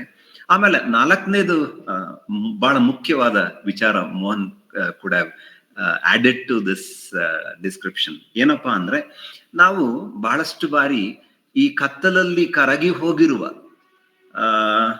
ಅಗೋಚರ ಬೆಳಕಿನ ದರ್ಶನವನ್ನ ನಮ್ಗೆ ಮಾಡಿಸೋ ಪ್ರಯತ್ನ ಮಾಡ್ತಾನೆ. ಅದು ಬಹಳ ಮುಖ್ಯವಾದ ಒಂದು ಪಾಯಿಂಟ್ ಅನ್ಸುತ್ತೆ. ಈ ಕತ್ತಲಲ್ಲಿ ಕರಗಿ ಹೋಗಿರುವ ಅಂದ್ರೆ, ಕತ್ತಲು ಅಂದ್ರೆ ಇಲ್ಲಿ ಡೆತ್ ಅಂತ, ಅಥವಾ ನಮಗೆ ಕಣ್ಣಿಗೆ ಕಾಣದೇ ಇರೋದು ಅಂತ, ಅಥವಾ ಅಗೋಚರವಾದದ್ದು ಅಂತ. ಡಸ್ಕ್ ಅಂತಾನೆ, ಇರುಳೇ ಇಡೀ ಭೂಮಂಡಲವನ್ನ ಆವರಿಸಿತು ಅಂತಾನೆ. ಈಗ ಅನ್ನುವಾಗ ಹಾಗಾದ್ರೆ ನಮ್ಮ ಗ್ರೇ ಎಷ್ಟು close observant of that is not seen to the naked eyes ಅನ್ನೋದನ್ನ, ಏನು ಕಾಣದ ದೃಷ್ಟಿಯೊಂದನ್ನ ಕಾಣಿಸುವ ಪ್ರಯತ್ನವನ್ನ ಥಾಮಸ್ ಗ್ರೇ ಈ ಕವನದಲ್ಲಿ ಮಾಡ್ತಾನೆ ಅಂತ ಅನ್ಸುತ್ತೆ. ಈ ಅಗೋಚರ ಬದುಕಿನ ಅಥವಾ ಕತ್ತಲಲ್ಲಿ ಕರಗಿ ಹೋಗಿರುವ ಅಗೋಚರ ಬೆಳಕಿನ ದರ್ಶನ, ಅಲ್ಲಿ ಆ ಕತ್ತಲಲ್ಲಿ ಪ್ಯಾಸ್ಟ್ರಲ್ ಲೈಫಿನ ಮಿಂಚು ಹುಳುಗಳಿರ್ತಾವ ಕತ್ತಲಲ್ಲಿ. ಅವು ಅಲ್ಲೊಂದು ನಮಗೆ ಗೋಚರಿಸ್ತಿರ್ತಾವ. ಅಲ್ಲಿರುವ ಎಲ್ಲ ವಿಷಯಗಳು ಆ ಮಿಂಚು ಹುಳುಗಳ ತರ ಇರ್ತವೆ ಅಂತ, ಕತ್ತಲಲ್ಲಿ ಹಾರುವ ಮಿಂಚು ಹುಳುಗಳ ಆ ಧಾಟಿಯನ್ನ ಸೆರೆ ಹಿಡಿಯುವ ಪ್ರಯತ್ನವನ್ನ ಥಾಮಸ್ ಗ್ರೇ ಮಾಡ್ತಾನೆ. ಈ 4 ಪಾಯಿಂಟ್ಸ್ ಗಳನ್ನ ಶೇರ್ ಮಾಡ್ಕೊಳ್ಳೋದಕ್ಕೆ ಅವಕಾಶ ಮಾಡಿಕೊಟ್ಟಿದ್ದಕ್ಕೆ ನನಗೆ ನಿಮ್ಗೆಲ್ಲರಿಗೂ ನಾನು ಧನ್ಯವಾದಗಳನ್ನ ಅರ್ಪಿಸ್ತೇನೆ. Thank you. ದಯವಿಟ್ಟು ನಿಮ್ಮ ಪರಿಚಯ ಮಾಡ್ತೀನಿ ಎಲ್ಲರಿಗೂ. ಸರ್, ನಾನು ಮೋಹನ್ ಪ್ರಕಾಶ್ ಅವರ ಕೊಲೀಗು, ನಾನು ರವಿ ಅಂತ, ಅದೇ ವಿಶ್ವವಿದ್ಯಾನಿಲಯ ಕಲಾ ಕಾಲೇಜಲ್ಲಿ ಕೆಲಸ ಮಾಡ್ತೀನಿ. ಹಲೋ ಹಲೋ, ಧನ್ಯವಾದಗಳು ಸರ್. ಸರ್ ಮಾತಾಡಿ ಸರ್, ಮಾತಾಡಿ. ಹಲೋ, ಕೇಳಿಸ್ತಾ ಇದೆ ಸರ್? ಹಾ, ಕೇಳಿಸ್ತಾ ಇದೆ, ಮಾತಾಡಿ ಸರ್. ಎಲ್ಲರಿಗೂ ನಮಸ್ಕಾರ. ನಾನು ಮೊದಲ ಬಾರಿಗೆ ಧಾರವಾಡ ಕಟ್ಟೆಯಲ್ಲಿ ನಾನು ಇವತ್ತು ಮಾತಾಡ್ತಾ ಇದ್ದೀನಿ. ತುಂಬಾ ಸುಂದರವಾಗಿರ್ತಕ್ಕಂಥ ಒಂದು ಪದ್ಯ ಇದು. ಥಾಮಸ್ ಗ್ರೇ ಅವರು ಬರೆದಿರ್ತಕ್ಕಂಥ ಒಂದು ಪದ್ಯ. ಈ ಪದ್ಯವನ್ನು ನಾನು ವಿದ್ಯಾರ್ಥಿಯಾಗಿದ್ದಾಗ ಒಬ್ರು ಪ್ರಾಧ್ಯಾಪಕರು ಈ ಪದ್ಯದ ಬಗ್ಗೆ ಮಾತಾಡ್ತಾ ಇರ್ಬೇಕಾದ್ರೆ ಒಂದು ಮಾತನ್ನ ಹೇಳಿದ್ರು. ಈ ಸಂದರ್ಭದಲ್ಲಿ ಡೋನೂರ್ ಸರ್ ಬಹಳ ಅದ್ಭುತವಾಗಿ ಈ ಪದ್ಯದ ಬಗ್ಗೆ ಪೂರಕ ಮಾತುಗಳನ್ನ ಆಡಿದ್ದಾರೆ. ನಾನು ಸಹಿತ 1-2 ಮಾತುಗಳನ್ನ ಹೇಳಲಿಕ್ಕೆ ಈ ಸಂದರ್ಭದಲ್ಲಿ ಇಷ್ಟಪಡ್ತಾ ಇದ್ದೀನಿ. ನಾವೆಲ್ಲರೂ ಸಹಿತ ಮೇಲು ಕೀಳು ಎನ್ನುವ ಒಂದು ಪದ್ಧತಿಯಲ್ಲಿ ನಾವೆಲ್ಲರೂ ಒಂದು ಭಾವನೆಯಲ್ಲಿ ಇವತ್ತು ಬದುಕ್ತಾ ಇದ್ದೇವೆ. ಬಟ್ ಥಾಮಸ್ ಗ್ರೇ ಅಬ್ಸರ್ವೇಷನ್ ಹೇಗಿತ್ತು ಅನ್ನೋದನ್ನ ಇಲ್ಲಿ ಹೇಳ್ಬೇಕಂತಂದ್ರೆ, ಬಹಳಷ್ಟು ಸಾಧನೆ ಮಾಡಿರುವಂತಹ ಶ್ರೇಷ್ಠ ವ್ಯಕ್ತಿಗಳ ಗೋರಿಗಳನ್ನ ನಾವು ನೋಡಿದಾಗ ಅವೊಂದ್ ರೀತಿ ಬೇರೆ ರೀತಿನೇ ಕಾಣ್ತಾ ಇರ್ತವೆ. ಸಾಮಾನ್ಯರ ಗೋರಿಗಳು ಸಹಿತ ಅಲ್ಲಿ ನಾವೇನನ್ನು ನೋಡ್ಲಿಕ್ಕೆ ನಾವು ನಿರೀಕ್ಷೆ ಮಾಡ್ಲಿಕ್ಕೆ ಸಾಧ್ಯ ಇಲ್ಲ. ಸಮಾಧಿಯಲ್ಲಿ ಅವು ಸಾಮಾನ್ಯವಾಗಿರ್ತವೆ. ಅಂದ್ರೆ ಇಲ್ಲಿ ನಾವು ಇರುವಾಗ ನಾವು ಅನೇಕ ಮೇಲು ಕೀಳೆಂಬ ಗೋಡೆಗಳನ್ನ ಕಟ್ಕೊಂಡು ಬದುಕ್ತಾ ಇದ್ದೇವೆ. ಸತ್ತ ನಂತರವೂ ಸಹಿತ ನಾವು ಗೋರಿಯಲ್ಲಿಯೂ ಸಹಿತ ನಾವು ಮೇಲು ಕೀಳೆಂಬ ಗೋರಿಗಳನ್ನ ನೋಡೋದ್ರ ಮುಖಾಂತರ ನಾವು ಅಬ್ಸರ್ವೇಷನ್ ಮಾಡ್ತಾ ಇದೀವಿ ಅನ್ನುವಂತ ಒಂದು ಫಿಲಾಸಫಿಕಲ್ ಥಾಟ್ ಅನ್ನ ಇಲ್ಲಿ ಥಾಮಸ್ ಗ್ರೇ ನಮ್ಗೆಲ್ಲರಿಗೆ ಕೊಡ್ಲಿಕ್ಕೆ ಬಯಸ್ತಾ ಇದ್ದೀನಿ. ತುಂಬಾ ಅದ್ಭುತವಾಗಿರ್ತಕ್ಕಂಥ ಪೋಯಮ. ಆಮೇಲೆ ಈ ಡೋನರ್ ಸರ್ ಒಂದ್ ಮಾತು ಹೇಳಿದಾರೆ, ಏನಂತಂದ್ರೆ ಇದು ಗೆಳತಿಯ ಮರಣದ ಬಗ್ಗೆ ರಿಮೆಂಬರ್ ಮಾಡುವಂತಹ ಪದ್ಯಗಳನ್ನ ಎಲಿಜಿ ಅಂತ ನಾವು ಕರಿತೀವಿ ಅಂತೇಳಿ. ಇಲ್ಲಿ ಸಹಿತ ಥಾಮಸ್ ಗ್ರೇ 1742ರಲ್ಲಿ ಅವರು ಫ್ರೆಂಡ್ ಆಗಿರ್ತಕ್ಕಂಥ ರಿಚರ್ಡ್ ವೆಸ್ಟ್ ಸತ್ತ ನಂತರ ಈ ಪದ್ಯವನ್ನ ಆತ ಬರೀತಾನೆ. ಆ ಸಾವಿನ ಅನುಭವಗಳನ್ನು ಕೂಡ ಇಲ್ಲಿ ಸ್ವಲ್ಪ ಪ್ರಮಾಣದಲ್ಲಿ ಭಾಗಶಃ ಈ ಪದ್ಯದಲ್ಲಿ ಮಿಶ್ರಣ ಮಾಡಿ ಥಾಮಸ್ ಗ್ರೇ ಬರೀತಾನೆ. ಕೊನೆಯದಾಗಿ ನಾವು ಮೇಲು ಕೀಳೆಂಬ ಭಾವನೆಗಳನ್ನ ಬಿಟ್ಟು ಬಂದು ಏನೂ ಇಲ್ಲ, ನಾವು ಎಂಟಿನೆಸ್ ಅಂದ್ರೆ ನಾವು ಏನನ್ನು ಕೂಡ ನಾವು ಸಾಧನೆ ಮಾಡ್ಲಿಕ್ಕೆ ಸಾಧ್ಯ ಇಲ್ಲ. ಕೊನೆಯದಾಗಿ ನಾವು ಎಲ್ಲರೂ ಸಮಾನರು ಸತ್ತ ನಂತರ. ಹಾಗಾಗಿ ಇರುವಾಗ ನಾವೆಲ್ಲರೂ ಒಂದೇ ರೀತಿಯಾಗಿ ಪ್ರೀತಿಯಿಂದ ನಾವು ಬದುಕೋದನ್ನ ಕಲಿಬೇಕು ಅನ್ನುವಂತ ಒಂದು ಅಂತರಾಳದ ಮಾತುಗಳನ್ನ ಕವಿ ಎಲ್ಲರಿಗೂ ಹೇಳಲಿಕ್ಕೆ ಬಯಸ್ತಾ ಇದ್ದೇನೆ. ಆಮೇಲೆ ಇನ್ನೊಂದು ಕೊನೆಯದಾಗಿ ಒಂದು ರಿಕ್ವೆಸ್ಟ್ ಅನ್ನ ಈ ಸಂದರ್ಭದಲ್ಲಿ ನಾನು ಹೇಳಲಿಕ್ಕೆ ಬಯಸ್ತಾ ಇದ್ದೀನಿ. ದಯಮಾಡಿ ಮೋಹನ್ ಪ್ರಕಾಶ್ ಅವರಿಗೆ ಕನ್ನಡ ಅನುವಾದದ ಪದ್ಯವನ್ನ ವಾಟ್ಸ್ಆಪ್ ಗ್ರೂಪ್ಗೆ ಕಳಿಸ್ಬೇಕಂತ ತಮ್ಮಲ್ಲಿ ವಿನಂತಿ ಮಾಡ್ತಾ ಇದ್ದೀನಿ. ಅವಕಾಶಕ್ಕಾಗಿ ಧನ್ಯವಾದಗಳು. Thank you sir. ಧನ್ಯವಾದಗಳು ಸರ್. ನಮಸ್ಕಾರ ಗಗನ್ ಅಂತ. ನಮಸ್ಕಾರ ಸರ್. ನನ್ನ ಹೆಸರು ಖಲಂದರ್ ಅಂತ. ಸರಿಗೆ ಎಲ್ಲರೂ ಹೇಳಿದ್ರಿ ಸಾವಿನಲ್ಲಿ ಎಲ್ಲರೂ ಸಮಾನರು. ನನಗೇನು ಸರಿ ಹೋಗ್ಲಿಲ್ಲ ಸರ್. ಅದು ಜೀವನದ ಇದ್ದಾಗೆ ಏನು ಸಾಧನೆ ಮಾಡಿದ್ವಿ, ಏನು ಯಶಸ್ಸು ಕಂಡ್ವಿ, ನಾವ್ ಏನ್ ಸಾಧನೆ ಮಾಡಿ ಅನ್ನೋದ್ರ ಮೇಲೆ ಸಾವಿನ ನಂತರವೂ ಸ್ಮರಣೆ ಇರುತ್ತೆ. ನಾವೆಲ್ಲರೂ ಸಮಾನರು ಅಂದ್ಬಿಟ್ರೆ ಮಾಡಿದ ಸಾಧನೆಗಳಿಗೆ, ಹಿಂದಿನವರು ಮಾಡಿದ ಸಾಧನೆಗಳಿಗೆ ಏನು ಬೆಲೆ ಇರೋದಿಲ್ಲ. ಥಾಮಸ್ ಗ್ರೇ ಎಲ್ಲಿವರೆಗೂ ಬದುಕಿರ್ತಾನ ಅಂದ್ರೆ ಎಲಿಜಿ ನಾವು ಎಲ್ಲಿವರೆಗೂ ಓದ್ತೀವಿ ಅಲ್ಲಿವರೆಗೂ ಇರ್ತಾನ ಅವನು. ಹಾಗೆ ಶೇಕ್ಸ್ಪಿಯರ್ ಸಹಿತ ಅವ್ನ ನಾಟಕಗಳು ಇರೋವರೆಗೂ ಇರ್ತಾನೆ. ರಾಮಾಯಣ ದರ್ಶನ ಇರೋವರೆಗೂ ಕುವೆಂಪು ಇರ್ತಾರೆ. ಎಲ್ಲರೂ ಸಮಾನರ ಆಗೋದಿಲ್ಲ. ಅದಕ್ಕೆ ಗಾಂಧಿ ಬಂದು ಮಾತು ಹೇಳ್ತಾನೆ, ಅವ್ನ ಗೋರಿಗೆಲ್ಲ ಬಂದು ನೋಡ್ತಾರಂತೆ. ನೋಡಿದಾಗ ಜನ ಆಯ್ತಲ್ಲ ಅವನಿಗೆ ಎಲ್ಲ ಬೈಕೆ ತರ್ತೀನಿ ಕುಡ್ತಾ, ಇವ್ನು ಹಂಗಿದ್ದ ಹಿಂಗಿದ್ದ ಅಂತ ಗಾಲಿ. ಅವ್ನು ಏನ್ ಹೇಳ್ತಾನೆ, ಹೋಯ್ಕಂ ಮರ್ಕಿರಿಸುವ ಹೋಯ್ಕವನ ಕರ್ಕೆದರಿಯ ನಾ ಕೊಯ್ ಜನ ಜಗುಡ್ತಾ ನಾ ಕಹಿ ಮುಜಾರು ಹೋತಾ. ಅಂದ್ರೆ ಯಾಕೆ ನಾನು ಸತ್ಯ ಇಲ್ಲಿ ಬಂದ್ಬಿಟ್ಟೆ, ನಾನು ಇದ್ರ ಯಾಕೆ ನಿಮ್ಗೆ ಸಮುದ್ರದ ಪಾಲಾಗ್ಲಿಲ್ಲ, ಮೀನೋ ಹುಳನು ಏನೋ ತಿಂದ್ಬಿಡ್ತಿದ್ವು, ನನ್ನ ಶವಯಾತ್ರೆನೂ ಬರ್ತಿದ್ದಿಲ್ಲ, ನನ್ ಗೋರಿನೂ ಬರ್ತಿದ್ದಿಲ್ಲ, ಗೋರಿ ಇರ್ತಿದ್ದಿಲ್ಲ ಅಂದ್ರೆ ಯಾರು ಬರ್ತಿದ್ದಿಲ್ಲ, ನನ್ನ ಗುರ್ತಿಸ್ತಿದ್ದಿಲ್ಲ, ನನ್ನ ಬೈತಿದ್ದಿಲ್ಲ ಅಂತ. ನಾವು ಇದ್ದಾಗ ನಾವು ಮಾಡುವ ಯಶಸ್ಸು ಸಾಧನೆಗಳೇ ಮುಂದೆ ಈ ತರ ಸ್ಮರಣೆಗೆ ಕಾರಣ ಆಗ್ತವೆ. ಇನ್ನೊಂದು ಮಾತು ಹೇಳ್ತಾನೆ ಗಾಲಿಗೂ, ಏನ 2 ಗಂಟೆ ಬಟ್ಟೆಗೆ ಇಷ್ಟೆಲ್ಲಾ ತಿರುಗಿದೆ ನಾನು ಅಂತ. ನಮಸ್ಕಾರ ಸರ್. ಇಲ್ಲಿ ನಾನ್ ಮಾತಾಡಕ್ಕೆ ಇಷ್ಟಪಡ್ತೀನಿ. ಇಲ್ಲಿ ಸಾವು ಸಮಾನರನ್ನು ಮಾಡ್ತದೆ ಅನ್ನೋದಕ್ಕಿಂತ ಹೆಚ್ಚಾಗಿ ಡೆತ್ ಇಸ್ ಅನ್ ಈಕ್ವಲೈಸರ್ ಅಂತ ಹೇಳ್ತಾರೆ. ಡೆತ್ ಈಸ್ ಅನ್ ಈಕ್ವಲೈಸರ್, ಎಲ್ಲರ ಕೊನೆಯು ಒಂದೇ. ಆದ್ರೆ ಬದುಕು ಬೇರೆ ಬೇರೆ. ಪರಿಸ್ಥಿತಿಗಳು, ಪರಿಸರ, ಇಂಥ ವಿಚಾರಗಳು, ಕೆಲವು ಮಿತಿಗಳ ಕಾರಣದಿಂದಾಗಿ ಕೆಲವರು ಗಮನಕ್ಕೆ ಬಾರದಲ್ಲೇ ಹೋಗ್ತಾರೆ. ಅಂತವ್ರಿಗೂ ಒಂದು ಬೆಳಕನ್ನ ಕೊಡ್ತಾರೆ ಥಾಮಸ್ ಗ್ರೇ ಈ ಪದ್ಯದ ಮೂಲಕ. ಅವರಲ್ಲೂ ಕೂಡ ಪೊಟೆನ್ಷಿಯಲ್ ಇದೆ. ಆ ಪೊಟೆನ್ಷಿಯಲ್ ಕಣ್ಣಿಗೆ ಕಾಣದ ಮರೆಯ ಆಯ್ತು ಅನ್ನೋದು ಅವರ ಅಳಲು ಇಲ್ಲಿ. ಆಕ್ಚುಲಿ ಅವರನ್ನ ಗುರುತಿಸುವ ಪ್ರಯತ್ನ ಈ ಮೂಲಕ, ಈ ಪದ್ಯದ ಮೂಲಕ ಆಗ್ತದೆ. ಸಾವು ಅನಿವಾರ್ಯ, ಒಂದು ಈಕ್ವಲೈಸರ್ ಅನ್ನೋದನ್ನ ಹೇಳೋ ಪ್ರಯತ್ನ. ಇಲ್ಲಿ ಒಂದು ಮಾತನ್ನ ಸಾಧನೆಗಳೆಲ್ಲರದು ಇದೆ, ಒಂದಲ್ಲ ಒಂದು ರೀತಿಯ ಮಾತಾಡಿ. ಏನಿಲ್ಲ, ಈಗ ಸಾವು ಅನ್ನೋದು. Hello sir. ಮಾತಾಡಿ. ಸರ್ ನನ್ಗ್ ತಿಳಿದಂಗೆ ಹೇಳ್ಬೇಕು ಅಂತಂದ್ರೆ, death is A great leveller ಅಂತ ಹೇಳ್ತಾರೆ. ಸಾವಿನ ನಂತರದ ಬದುಕು ಇದೆ, ನೋ ಡೌಟ್. ಯಾಕೆಂತಂದ್ರೆ ಒಂದ್ ಕಡೆ ಕವಿ ಹೇಳ್ತಾನೆ, ಮೈ end is my beginning and my beginning is my end ಅಂತ ಹೇಳಿ. ಬಟ್ ಸಾವು ಎಲ್ಲರಿಗೂ ಬರುತ್ತೆ. ಆ ಒಂದು ಉದ್ದೇಶನ ಇಟ್ಕೊಂಡು ಇವರೆಲ್ಲ ಸಾವಿನಲ್ಲಿ ಸಮಾನರು ಅಂತ ನಾವ್ ಹೇಳ್ಬೋದು. ಸಾವಿನಲ್ಲಿ ಎಲ್ರೂ ಸಮಾನರು ಅಂದ್ರೆ death is a great leveller. ಒಬ್ಬ ಶ್ರೀಮಂತ ಇದ್ದವನಿಗೂ ಸಾವು ಬರುತ್ತೆ, ಬಡವ ಇದ್ದವನಿಗೂ ಸಾವು ಬರುತ್ತೆ. ಆ ಒಂದು ವಿಷಯದಲ್ಲಿ ಮಾತ್ರ death is a great leveller ಅಂತ ನಾವು ಹೇಳ್ಬೋದು ಸರ್. ಸರಿ. ಈಗ ಅವರು ಈಕ್ವಲೈಸರ್ ಅಂದ್ರು, ನೀವು ಲೆವೆಲರ್ ಅಂದ್ರಿ. ಆಮೇಲೆ ಇನ್ನೊಂದು ಶಬ್ದ ಇದೆಯಲ್ಲ, death lays its icy hand on all ಅಂತ ಇನ್ನೊಂದು ಸಾಲಿದೆಯಲ್ಲ. ಇದ್ರೆಲ್ಲರ ಅರ್ಥ ಒಂದೇನೆ. ಯಾವ ಅರ್ಥದಲ್ಲಿ ಸಾವಿನಲ್ಲಿ ಸಮಾನರು ಅಂತಂದ್ರೆ, ಸಾವು ಸಂಭವಿಸಿದಾಗ ಎಲ್ಲರ ದೇಹಗಳು ನೆಲದಲ್ಲಿ ಹೂತ್ ಹೋಗ್ತವೆ. ಸಾಧನೆ ಅನ್ನೋದು ಬೇರೆ. ನಿಮ್ಮ ಸಾಧನೆ ನಿಮ್ಮ ಬರಹದಲ್ಲಿ, ನಿಮ್ಮ ಮಾತಿನಲ್ಲಿ, ನಿಮ್ಮ ವಿಚಾರದಲ್ಲಿ, ನೀವು ಪ್ರತಿಪಾದಿಸಿದ ತತ್ವ ಸಿದ್ಧಾಂತಗಳಲ್ಲಿ ಅದು ಉಳಿತದೆ. ದೇಹ ಅನ್ನೋದೇನಿದೆಯಲ್ಲ, ಪ್ರತಿಯೊಂದು ದೇಹ ಕೊನೆಗೆ ಹೋಗುದು ಸ್ಮಶಾನದ ಕಡೆಗೇನೆ.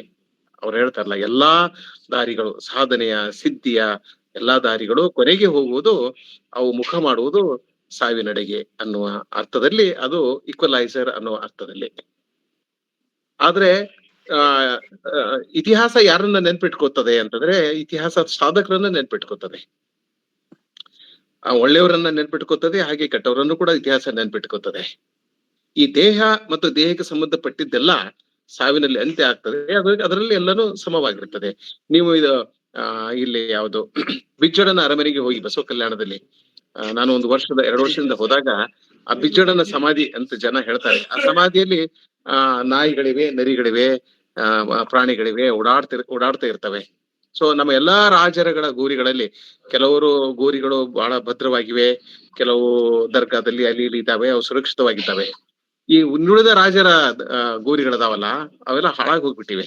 ಈಗ ಗೋಳುಗುಮ್ಮಟ ಆದಿಲ್ಶಾಹಿ ಗೋರಿ ಯಾಕೆ ಸೇಫ್ ಆಗಿದೆ ಅಂತಂದ್ರೆ, ಅದು ಗುಮ್ಮಟದಲ್ಲಿದೆ. ಮಸೀದಿಯಲ್ಲಿ ಕೆಲವು ಗೋರಿಗಳು, ದರ್ಗಾದಲ್ಲಿ ಗೋರಿಗಳು ಇರ್ತವೆ, ಅವೆಲ್ಲ ಸೇಫ್ ಆಗಿವೆ. ಉಳಿದ ಗೋರಿಗಳು ಎಲ್ಲಿದ್ದಾವೆ? ವಿಜಯನಗರ ಸಾಮ್ರಾಜ್ಯದ ಯಾವ ಅರಸನ ಗೋರಿ ಇದೆ? ಎಲ್ಲಿದೆ? ಅವನ ಸೈನಿಕರು ಹೇಗೆ ಸತ್ರು, ಅವರು ರಾಜರು ಕೂಡ ಹಾಗೆ ಸತ್ತು ಹೋದ್ರು.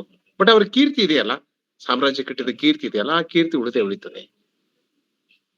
ಇನ್ನೊಂದು, ಇಲ್ಲಿ ಅವನು ಸಾವಿನ ಬಗ್ಗೆ ದುಃಖವನ್ನ, ವಿಷಾದವನ್ನ ವ್ಯಕ್ತಪಡಿಸೋದಿಲ್ಲ.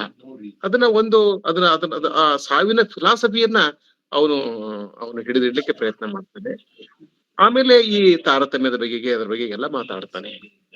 ಇಲ್ಲ, ಜೀವಂತಿದ್ದಾಗ ತಾರತಮ್ಯ ಹೋಗ್ಬೇಕು ಅನ್ನೋದು ಅದು ನಮ್ಮ ಆಶಯ, ನಮ್ಮೆಲ್ಲರ ಆಶಯ. ಆದ್ರೆ ಸಾವು ಸಂಭವಿಸಿದಾಗ ನಮಗೆ ಒಂದು ತಿಳುವಳಿಕೆ ಬರ್ಬೇಕು. ನಮ್ಮಲ್ಲಿ ಒಂದು ಗಾದೆ ಮಾತಿದೆಯಲ್ಲ, ಸ್ಮಶಾನ ವೈರಾಗ್ಯ ಅಂತ.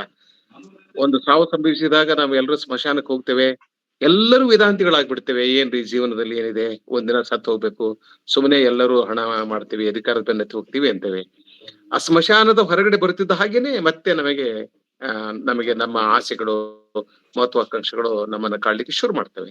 ಈಗ ನಾವೆಲ್ಲರೂ ಸೇರಿ ಚರ್ಚೆ ಮಾಡ್ತಾ ಇದ್ದೇವೆ, ಒಂದು ಪದ್ಯದ ಬಗ್ಗೆ ಚರ್ಚೆ ಮಾಡ್ತಾ ಇದ್ದೇವೆ. ಇದು ವೇದಿಕೆಯ ವೈರಾಗ್ಯ ಅನ್ಬೋದೇನೋ. ವೇದಿಕೆಯ ವೈರಾಗ್ಯ, ಭಾಷಣದ ವೈರಾಗ್ಯ, ಉಪನ್ಯಾಸದ ವೈರಾಗ್ಯ. ಕ್ಲಾಸಿನಲ್ಲಿ ನಾನು ಸಂತನಾಗ್ತೇನೆ, ವೇದಿಕೆ ಮೇಲೆ ನಿಂತಾಗ ನಾನು ಸಂತನಾಗ್ತೇನೆ, ನಾವು ಹಾಗೆಲ್ಲ ಮಾತಾಡ್ತೇವೆ. ಬಟ್ ಹೊರಗಡೆ ಹೋದ್ಮೇಲೆ ಮತ್ತೆ ನೀನ್ಯಾರು? ಬಸವಣ್ಣ ಹೇಳ್ತಾನೆ, ಇವನಾರವನೆಂದೆನಿಸಿದಿರಯ್ಯ ಅಂತ ಹೇಳಿ. ಬಸವಣ್ಣನ ಹೆಸರು ಹೇಳುವವರೇ ಬಂದ ತಕ್ಷಣ ಯಾರು ನೀನು, ಬರೀ ಒಂದ್ ಜಾತಿ ಹೇಳಿದ್ರೆ ಸಾಲೋದಿಲ್ಲ. ಉಪಜಾತಿ ಯಾವುದು, ಅದರಾಗಿ ಯಾವುದು, ಅದರಾಗಿ ಯಾವುದು, ಅದರಾಗಿ ಯಾವುದು. ಈ ನಮಗೆಲ್ಲ ಬಸವಣ್ಣ ಹೇಗೆ ಅರ್ಥ ಆಗ್ಲಿಕ್ಕೆ ಸಾಧ್ಯ ಇದೆ, ಅಲ್ಲಮ್ಮ ಹೇಗೆ ಅರ್ಥ ಆಗ್ಲಿಕ್ಕೆ ಸಾಧ್ಯ ಇದೆ, ಋಷಿ ಮುನಿಗಳು ನಮ್ಗೆ ಹೇಗೆ ಅರ್ಥ ಆಗ್ಲಿಕ್ಕೆ ಸಾಧ್ಯ ಇದೆ. ಆದ್ರೆ ಕಟ್ಟೆಯ ಉದ್ದೇಶ ಏನಂತಂದ್ರೆ ಒಂದು ಸಣ್ಣ ಪ್ರಮಾಣದ ಎಚ್ಚರ, ಅರಿವು, ತಿಳಿವು ನಮ್ಮಲ್ಲಿ ಮೂಡಬೇಕು ಅನ್ನೋದು. ಆ ನಿಟ್ಟಿನಲ್ಲಿ ಇವತ್ತು ಮೋಹನ್ ಅವರು ಮಾತನಾಡಿದ್ರು, ಆಮೇಲೆ ರವಿ ಅವರು ಮಾತನಾಡಿದ್ರು, ಅನೇಕ ಜನ ಸ್ನೇಹಿತರು ಮಾತನಾಡಿದ್ರು. ಬಹಳ ಅರ್ಥಪೂರ್ಣವಾದ ಚರ್ಚೆ ನಡೆದಿದೆ. ಪ್ರಶ್ನೆಗಳಿದ್ರೆ ನೀವು ಮತ್ತೆ ಉಪನ್ಯಾಸಕರಿಗೆ ಪ್ರಶ್ನೆಯನ್ನ ಕೇಳ್ಬಹುದು. ಸರ್ ನಮಸ್ತೆ, ಗಗನ್ ಅಂತ ಹೇಳಿ ಹಾಸನಿಂದ ಮಾತನಾಡೋದು ಸರ್. ಸರ್ ಇಲ್ಲಿ ಅವರು ಥಾಮಸ್ ಗ್ರೇ ಬರೆಯುವಾಗ ಲಾಸ್ಟ್ 5 ಸ್ಟಾನ್ಸಾ, ನಾಟ್ ದ ಎಪಿಟಾಫ್, ಅವ್ರು ಏನ್ ಮಾಡ್ತಾರೆ ಅಂತ ಹೇಳಿದ್ರೆ ಡಬಲ್ ಇನ್ವರ್ಟೆಡ್ ಕಾಮದಲ್ಲಿ ಬರೀತಾರೆ ಸರ್. ಅಲ್ಲಿ ತನಕ ಡಬಲ್ ಇನ್ವರ್ಟೆಡ್ ಕಾಮ ಯೂಸ್ ಮಾಡೋದಿಲ್ಲ. ಅದು ಏನಕ್ಕೆ ಸ್ಪೆಸಿಫಿಕ್ ಆಗಿ ಆತರ ಮಾಡಿದ್ದಾರೆ ಅನ್ನೋದು ಒಂದು ಪ್ರಶ್ನೆ. ಇನ್ನೊಂದು ಸರ್, ಈಗ ಒಬ್ಬ ಆಸ್ಪೈರಿಂಗ್ ಯಂಗ್ಸ್ಟರ್ ಇರ್ತಾನೆ, ಅವನೇನೋ ಒಂದ್ ಸಾಧನೆ ಮಾಡ್ಬೇಕಂತ ಇರ್ತಾನೆ. ಆತ ಈಗ ಈ ತರದೊಂದು ಸಾಹಿತ್ಯ ಓದಿದಾಗ, if the ultimacy is the churchyard, if all the ways they're leading to the church courtyard, ಆ ಮನ್ಸಲ್ಲಿ ಬಂದಾಗ ಅವನಿಗೆ ಸಾಧನೆ ಮಾಡೋ ಒಂದು ಮನಸ್ಥಿತಿ ಏನೇ ಮಾಡಿದ್ರು ಕೊನೆಗಿದೆ ಇಷ್ಟೇ ಅಲ್ವಾ ಅನ್ನೋ ಒಂದು ಮೈಂಡ್ ಸೆಟ್ ಬರಬಹುದಾ? ಈ 2 ಪ್ರಶ್ನೆ ಸರ್. Thank you. ನಾನು ತಗೊಳ್ತೀನಿ ಈ ಕ್ವಶನ್. ಇದು ನಾನು ಹೇಳೋದ್ರ ಪ್ರಕಾರ ನೀವು ಹೇಳಿದ್ರೆ ಸರಿ. ಅದು ಎಪಿಟಾಫ್ ನಲ್ಲಿ ಯಾಕೆ ಆತರ ನೀವು ಕೋಟ್ಸ್ ಫಾರ್ಮ್ ಅಲ್ಲಿ ಬರ್ತದೆ ಅಂತ ಹೇಳಿದ್ರೆ, ಎಪಿಟಾಫ್ ಕವಿ ತಾನು ಒಬ್ಬ ಸಾಮಾನ್ಯ ಮನುಷ್ಯನಾಗಿ ಗುರುತಿಸ್ಕೊಳ್ತಾನೆ, ಜೊತೆಲಿ ತನ್ನಿಂದ ಬರ್ಬೋದಾ ಅಂತ ಮಾತುಗಳು, ತನ್ನ ಸಾಧನೆಗಳು ಏನು ಅನ್ನೋದನ್ನ ವ್ಯಕ್ತಪಡಿಸುವ ರೀತಿನಲ್ಲಿ ಇದು ಸಮಾಧಿ ಮೇಲೆ ಬರುವಂತ ಒಂದು ಲೇಖನ ಅನ್ನೋದನ್ನ ಹೇಳ್ತೀವಿ, ಗೋರಿ ವಾಕ್ಯ. ಅದನ್ನ ಸ್ಪಷ್ಟವಾಗಿ ವಿಶೇಷವಾಗಿ ಗುರುತಿಸುವ ರೀತಿಯಲ್ಲಿ ಚಿತ್ರಿಸ್ತಾರೆ. ಎಷ್ಟು ಸುಂದರವಾಗಿ ಹೇಳ್ತಾರೆ ಅಲ್ವಾ ಎಪಿಟಾಫ್ ನಲ್ಲಿ. ಬರೀ ಸತ್ಯಸಂಧ ಪ್ರಾಮಾಣಿಕತೆ ವಿಚಾರಗಳಲ್ಲ, ಬದಲಾಗಿ ಅವರು ಹೇಳುವಂತ ವಿಚಾರ ಇನ್ನೊಂದು ಗಮನಿಸಲೇಬೇಕಾದಂತ ವಿಚಾರ ಅಂತ, ನಮ್ಮ ಸ್ಟ್ರೆಂತ್ ಮತ್ತು ವೀಕ್ನೆಸ್ ನ ಹೇಳೋದು ಪ್ರಕಟ ಮಾಡಬೇಡಿ ಅಂತ ಹೇಳ್ತಾರೆ. ಈ ಎರಡೂ ಕೂಡ ಈಗಾಗ್ಲೇ ಆ ದೇವರ ಸಾನ್ನಿಧ್ಯ ಸೇರಾಗಿದೆ, ಅಲ್ಲಿ ವಿರಮಿಸಿದಾವೆ ಅಂತ ಹೇಳ್ತಾರೆ. ಆ ಎಲ್ಲ ವಿಚಾರಗಳನ್ನ ಮುಂದೆ ಇಟ್ಕೊಳ್ಳೋ ಪ್ರಯತ್ನಕ್ಕೆ ಜನಗಳ ಗಮನ ಸೆಳೆಯುವುದಕ್ಕೂ ಕೂಡ ಇಂಥ ಒಂದು ಕೋಟ್ಸ್ ಅವಶ್ಯಕತೆ ಬೀಳ್ತದೆ. ಆಮೇಲೆ ನೀವು ಇನ್ನೊಂದು ಮಾತು ಹೇಳಿದ್ರೆ, ಸಾವು ಅನಿವಾರ್ಯ ಅನ್ನೋದಾದ್ರೆ ಯಾಕೆ ಸಾಧನೆಗಳು ಅಂತ. ಕವಿಯ ಆಶಯನೇ ಅದು, ಎಲ್ಲರೂ ಸಾಧಕರೇ ಅನ್ನೋದು ಈ ಕಾವ್ಯದ ಮೂಲಕ ಕವಿ ಹೇಳಕೊಟ್ರು. ಎಲ್ಲರೂ ಕೂಡ. ಆದ್ರೆ ಇವರ ಸಾಧನೆ ಅಜ್ಞಾತ. ಸಾಮಾನ್ಯ ಜನರು, ಹಳ್ಳಿಗಾಡಿನ ಜನರು ಏನ್ ಸಾಧನೆ ಮಾಡಿದ್ದಾರೆ ಅದು ಅಜ್ಞಾತ. ಆದ್ರೆ ಅವರನ್ನೂ ವರ್ಣನೆ ಮಾಡುವ ಪ್ರಯತ್ನ ಮಾಡ್ತಾರೆ, ಅವರ ಬದುಕನ್ನು ವರ್ಣಿಸ್ತಾರೆ. ಅವರು ಗಟ್ಟಿ ಪೆಟ್ಟುಗಳು ಹೇಗೆ ಮರವು ಬಾಗಿದವು ಅಂತ ಹೇಳ್ತಾರೆ. ಎಷ್ಟು ಸೊಗಸಾಗಿ ಇವ್ರ ಜೊತೆ ಎತ್ತುಗಳನ್ನ ಹೊಡ್ಕೊಂಡು ಹೊಲಕ್ಕೆ ಬರ್ತಾರೆ. ಹಾಗೆ ಅವರ ವಿಚಾರಗಳನ್ನು ಮುಂದಿಡುವ ಪ್ರಯತ್ನವನ್ನು ಮಾಡ್ತಾರೆ. ಆದ್ರೆ ಈ ಎಲ್ಲ ಸಾಧನೆಗಳು ಅಂತ ಹೇಳೋದಕ್ಕಿಂತ ಹೆಚ್ಚಾಗಿ ಇವೆಲ್ಲವೂ ಅಜ್ಞಾತ. ಇವ್ರಿಗೆ ಇತರರ ರೂಪದಲ್ಲಿ, ಒಬ್ಬ ಮಿಲ್ಟನ್ ನ ರೂಪದಲ್ಲಿ, ಒಬ್ಬ ಕ್ರಾಮ್ವೆಲ್ ನ ರೂಪದಲ್ಲಿ ಮುಂದೆ ಬರೋದಕ್ಕೆ ಸಾಧ್ಯವಾಗ್ಲಿಲ್ಲ. ಅವರ ಪರಿಸ್ಥಿತಿ, ಅವರ ಪರಿಸರದ ಮಿತಿ ಅದು ಅಂತ ಹೇಳ್ಬಿಟ್ಟು ಹೇಳೋ ಪ್ರಯತ್ನ.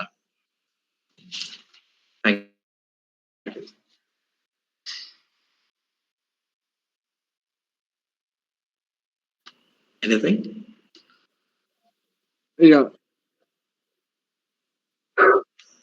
ಧನ್ಯವಾದಗಳು ಸರ್.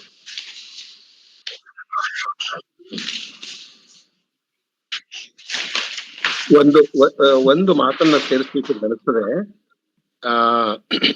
ಈಗ ಏನ್ ಮಾಡಿದ್ರು ಸಾಯ್ಲೇಬೇಕಲ್ಲ, ಸಾವು ಅನಿವಾರ್ಯ, ಮತ್ತು ಎಲ್ಲಾ ದಾರಿಗಳು ನಮ್ಮನ್ನ ಸ್ಮಶಾನದ ಅಡೆಗೆ ತೆಗೆದುಕೊಂಡು ಹೋಗ್ತವೆ ಎಂಬ ವಿಚಾರಗಳು ನಮ್ಮಲ್ಲಿನ ಉತ್ಸಾಹವನ್ನ, ಹುರುಪನ್ನ, ಹುಮ್ಮಸ್ಸನ್ನ ಕಡಿಮೆ ಮಾಡ್ತವೆ ಅಂತಕ್ಕಂಥ ಆತಂಕವನ್ನ ಒಬ್ಬ ಸ್ನೇಹಿತರು ವ್ಯಕ್ತಪಡಿಸಿದ್ರು. ಇಲ್ಲ, ಹಾಗಾಗುದಿಲ್ಲ. ಎಲ್ಲೋ ಕೆಲವೊಬ್ಬರಿಗೆ ಹಾಗೆ ಅನಿಸ್ಬಹುದು ಏನೋ. ಆದ್ರೆ ಸಾವು ಅನಿವಾರ್ಯವಿದೆ. ಮನುಷ್ಯ ಯಾವಾಗ ಸಾಯ್ತಾನೆ ಅನ್ನೋದು ಗೊತ್ತಿಲ್ಲ. ಹೀಗಾಗಿ ಸಾಯುಕ್ಕಿಂತ ಮುಂಚೆ ಸಾಧನೆಯನ್ನ ಮಾಡ್ಬೇಕು. ಅಂದ್ರೆ ನಾನು ಇವತ್ತು ಮಾತ್ರ ಬದುಕ್ತಾ ಇದ್ದೇನೆ, I live only for a single day ಅಂತ ತಿಳ್ಕೊಂಡು ಇದೇ ನನ್ನ ಜೀವನದ ಕೊನೆಯ ದಿನ ಅಂತ ತಿಳ್ಕೊಂಡು ನಾವು ಕೆಲಸವನ್ನ ಮಾಡಬೇಕು ಅಂತ ಒಂದು ಸ್ಫೂರ್ತಿಯನ್ನ ಈ ರೀತಿಯ ಕವನಗಳನ್ನ ನೀಡ್ತವೆ ಅಂತ ನಾನು ಭಾವಿಸ್ತೇನೆ. ಸಾವಿನ ಬಗ್ಗೆ ಬಹಳ ಬಹಳ ಚಿಂತನೆ ಮಾಡ್ಬೇಕಾದ ಅಗತ್ಯ ಇಲ್ಲ. ಯಾಕೆಂದ್ರೆ ಶೇಕ್ಸ್ಪಿಯರ್ ಹೇಳಿದಾನಲ್ಲ, ಸಾವು ಬರುವ ಕಾಲಕ್ಕೆ ಬಂದೇ ಬರ್ತದೆ. ಯಾಕೆ ಸಾವಿನ ಬಗ್ಗೆ ಚಿಂತೆಯನ್ನ ಮಾಡಬೇಕು, ಸಾವಿನ ಬಗ್ಗೆ ಭಯವನ್ನ ಇಟ್ಕೋಬೇಕು? ನಮ್ ಕೆಲಸವನ್ನ ನಾವು ಮಾಡ್ತಾ ಇರ್ಬೇಕು. ಸಾವು ಬಂದಾಗ ನಾವು ಬೇಡ ಅಂದ್ರೂ ಅದೇನ್ ದೂರ ಹೋಗೋದಿಲ್ಲ, ಬಾ ಅಂದಾಗ ಅದು ಬರೋದಿಲ್ಲ. ಬಾ ಅಂದಾಗ ಬರ್ಬೋದು, ಬೇಡ ಅಂದ್ರೆ ದೂರ ಹೋಗೋದಿಲ್ಲ. ಹೀಗಾಗಿ ಅದನ್ನ ಬಹಳ ಅದ್ರ ಬಗೆಗೆ ಅದನ್ನ ಇನ್ವೈಟ್ ಮಾಡ್ತಾ ಕೂಡ್ಬೇಕಾದ ಅಗತ್ಯ ಇಲ್ಲ. ನಮ್ ಕೆಲಸ ನಾವ್ ಮಾಡ್ಬೇಕು, ಅದು ಬಂದಾಗ ಬಂದಿರ್ತೈತಿ, ಬಂದಾಗ ಹೊರಟು ಹೋಗ್ಬೇಕು. ಅದ್ರಾಗ ಏನದ? ಯಾರಿಗ ಆಸ್ಪದನೆ ಇಲ್ಲ ನಿಮಗೆ. You can't plead with death, you cannot argue with death. ಅದು ಸಾಧ್ಯ ಇಲ್ಲ. ಅದು ನೀವು ಸಾವಿತ್ರಿ ಆಗ್ಬೇಕಾಗ್ತೈತಿ ನೋಡ್ರಿ. ಅರವಿಂದ್ ಅವ್ರು ಹೇಳ್ತಾರಲ್ಲ, ಸಾವಿತ್ರಿ ಮತ್ತೆ ಬರ್ತಾಳೆ ಅಂತಾರ ಅವ್ರು. ಅದ್ಭುತವಾದಂತ ಫಿಲಾಸಫಿ. ನಾವು ಅರವಿಂದ್ ಅವ್ರನ್ನ ಓದುದೇ ಇಲ್ಲ. ಅರವಿಂದ್ ಅವರ ಶ್ರೀ ಅರವಿಂದ್ ಅವರ ಸಾಹಿತ್ಯವನ್ನು ಓದ್ಬೇಕು. ಸಾವಿತ್ರಿ ಮತ್ತೆ ಬರ್ತಾಳೆ. ನಾನು ಸಾವಿತ್ರಿ ಆಗ್ಲಿಕ್ಕೆ ಆಗೋದಿಲ್ಲ, ನಿಮಗೂ ಆಗ್ಲಿಕ್ಕಿಲ್ಲ. ಸಾವಿತ್ರಿ ಆದವಳಿಗೆ ಸಾವನ್ನ ಗೆಲ್ಲುವ ಒಂದು ಸಾಮರ್ಥ್ಯ ಇರ್ತದೆ. Thank you. ಧನ್ಯವಾದಗಳು ಸರ್. ಒಂದು ಮಾತನ್ನು ಸೇರಿಸಬೇಕಾದ್ರೆ ಸರ್, ನಮ್ಮ ಒಂದು ಇಲ್ಲಿ ನಮ್ಮ ಹಳ್ಳಿಗಾಡಿನಲ್ಲಿ ಒಂದು ವಾಡಿಕೆ ಇರುತ್ತದೆ. ಹೊಸದಾಗಿ ಮದುವೆ ಆದ ಯುವತಿಯರು ಇರ್ತಾರಲ್ಲ, ಅವರಿಗೆ ಮದುವೆ ಆಗಿ 1 ವರ್ಷದ ತನಕ ಅವರು ಮಣ್ಣು ಹಾಕ್ಬಾರ್ದು ಅಂತ ಹೇಳ್ಕೊಂಡು ಒಂದು ಪದ್ಧತಿ ಇರ್ತದೆ. ಇದೇ ಒಂದು ಉದ್ದೇಶಕ್ಕಾಗಿ ಸಾವಿನ ಒಂದು ದೃಶ್ಯವನ್ನು ನೋಡಿ ಅವರು ಜೀವನದಲ್ಲಿ ವೈರಾಗ್ಯವನ್ನು ತಾಳಬಾರ್ದು ಅಂತಕ್ಕಂಥ ಒಂದು ಸದುದ್ದೇಶ ಇಟ್ಕೊಂಡೇ ಆ ಹಿರಿಯರು ಆ ರೀತಿ ಒಂದು ಏನಾದ್ರೂ ಒಂದು ಪದ್ಧತಿಯನ್ನ ಹಾಕಿದ್ದಾರೆ ಅಂತ ಒಂದು ನನ್ನ ಅನಿಸಿಕೆ. ಆಮೇಲೆ ಸರ್, DVG ಅವರ ಒಂದು ಕಗ್ಗದಲ್ಲೂ ಕೂಡ ಸತತ ಕೃಷಿ ಪ್ರಕೃತಿ ಮಂಕುತಿಮ್ಮ ಅಂತ ಅವರ ಒಂದು ಉಲ್ಲೇಖ ಕೂಡ ನಾವು ಸ್ಮರಿಸ್ಕೋಬಹುದು. ಮತ್ತೆ ಬೇಂದ್ರೆ ಅವರು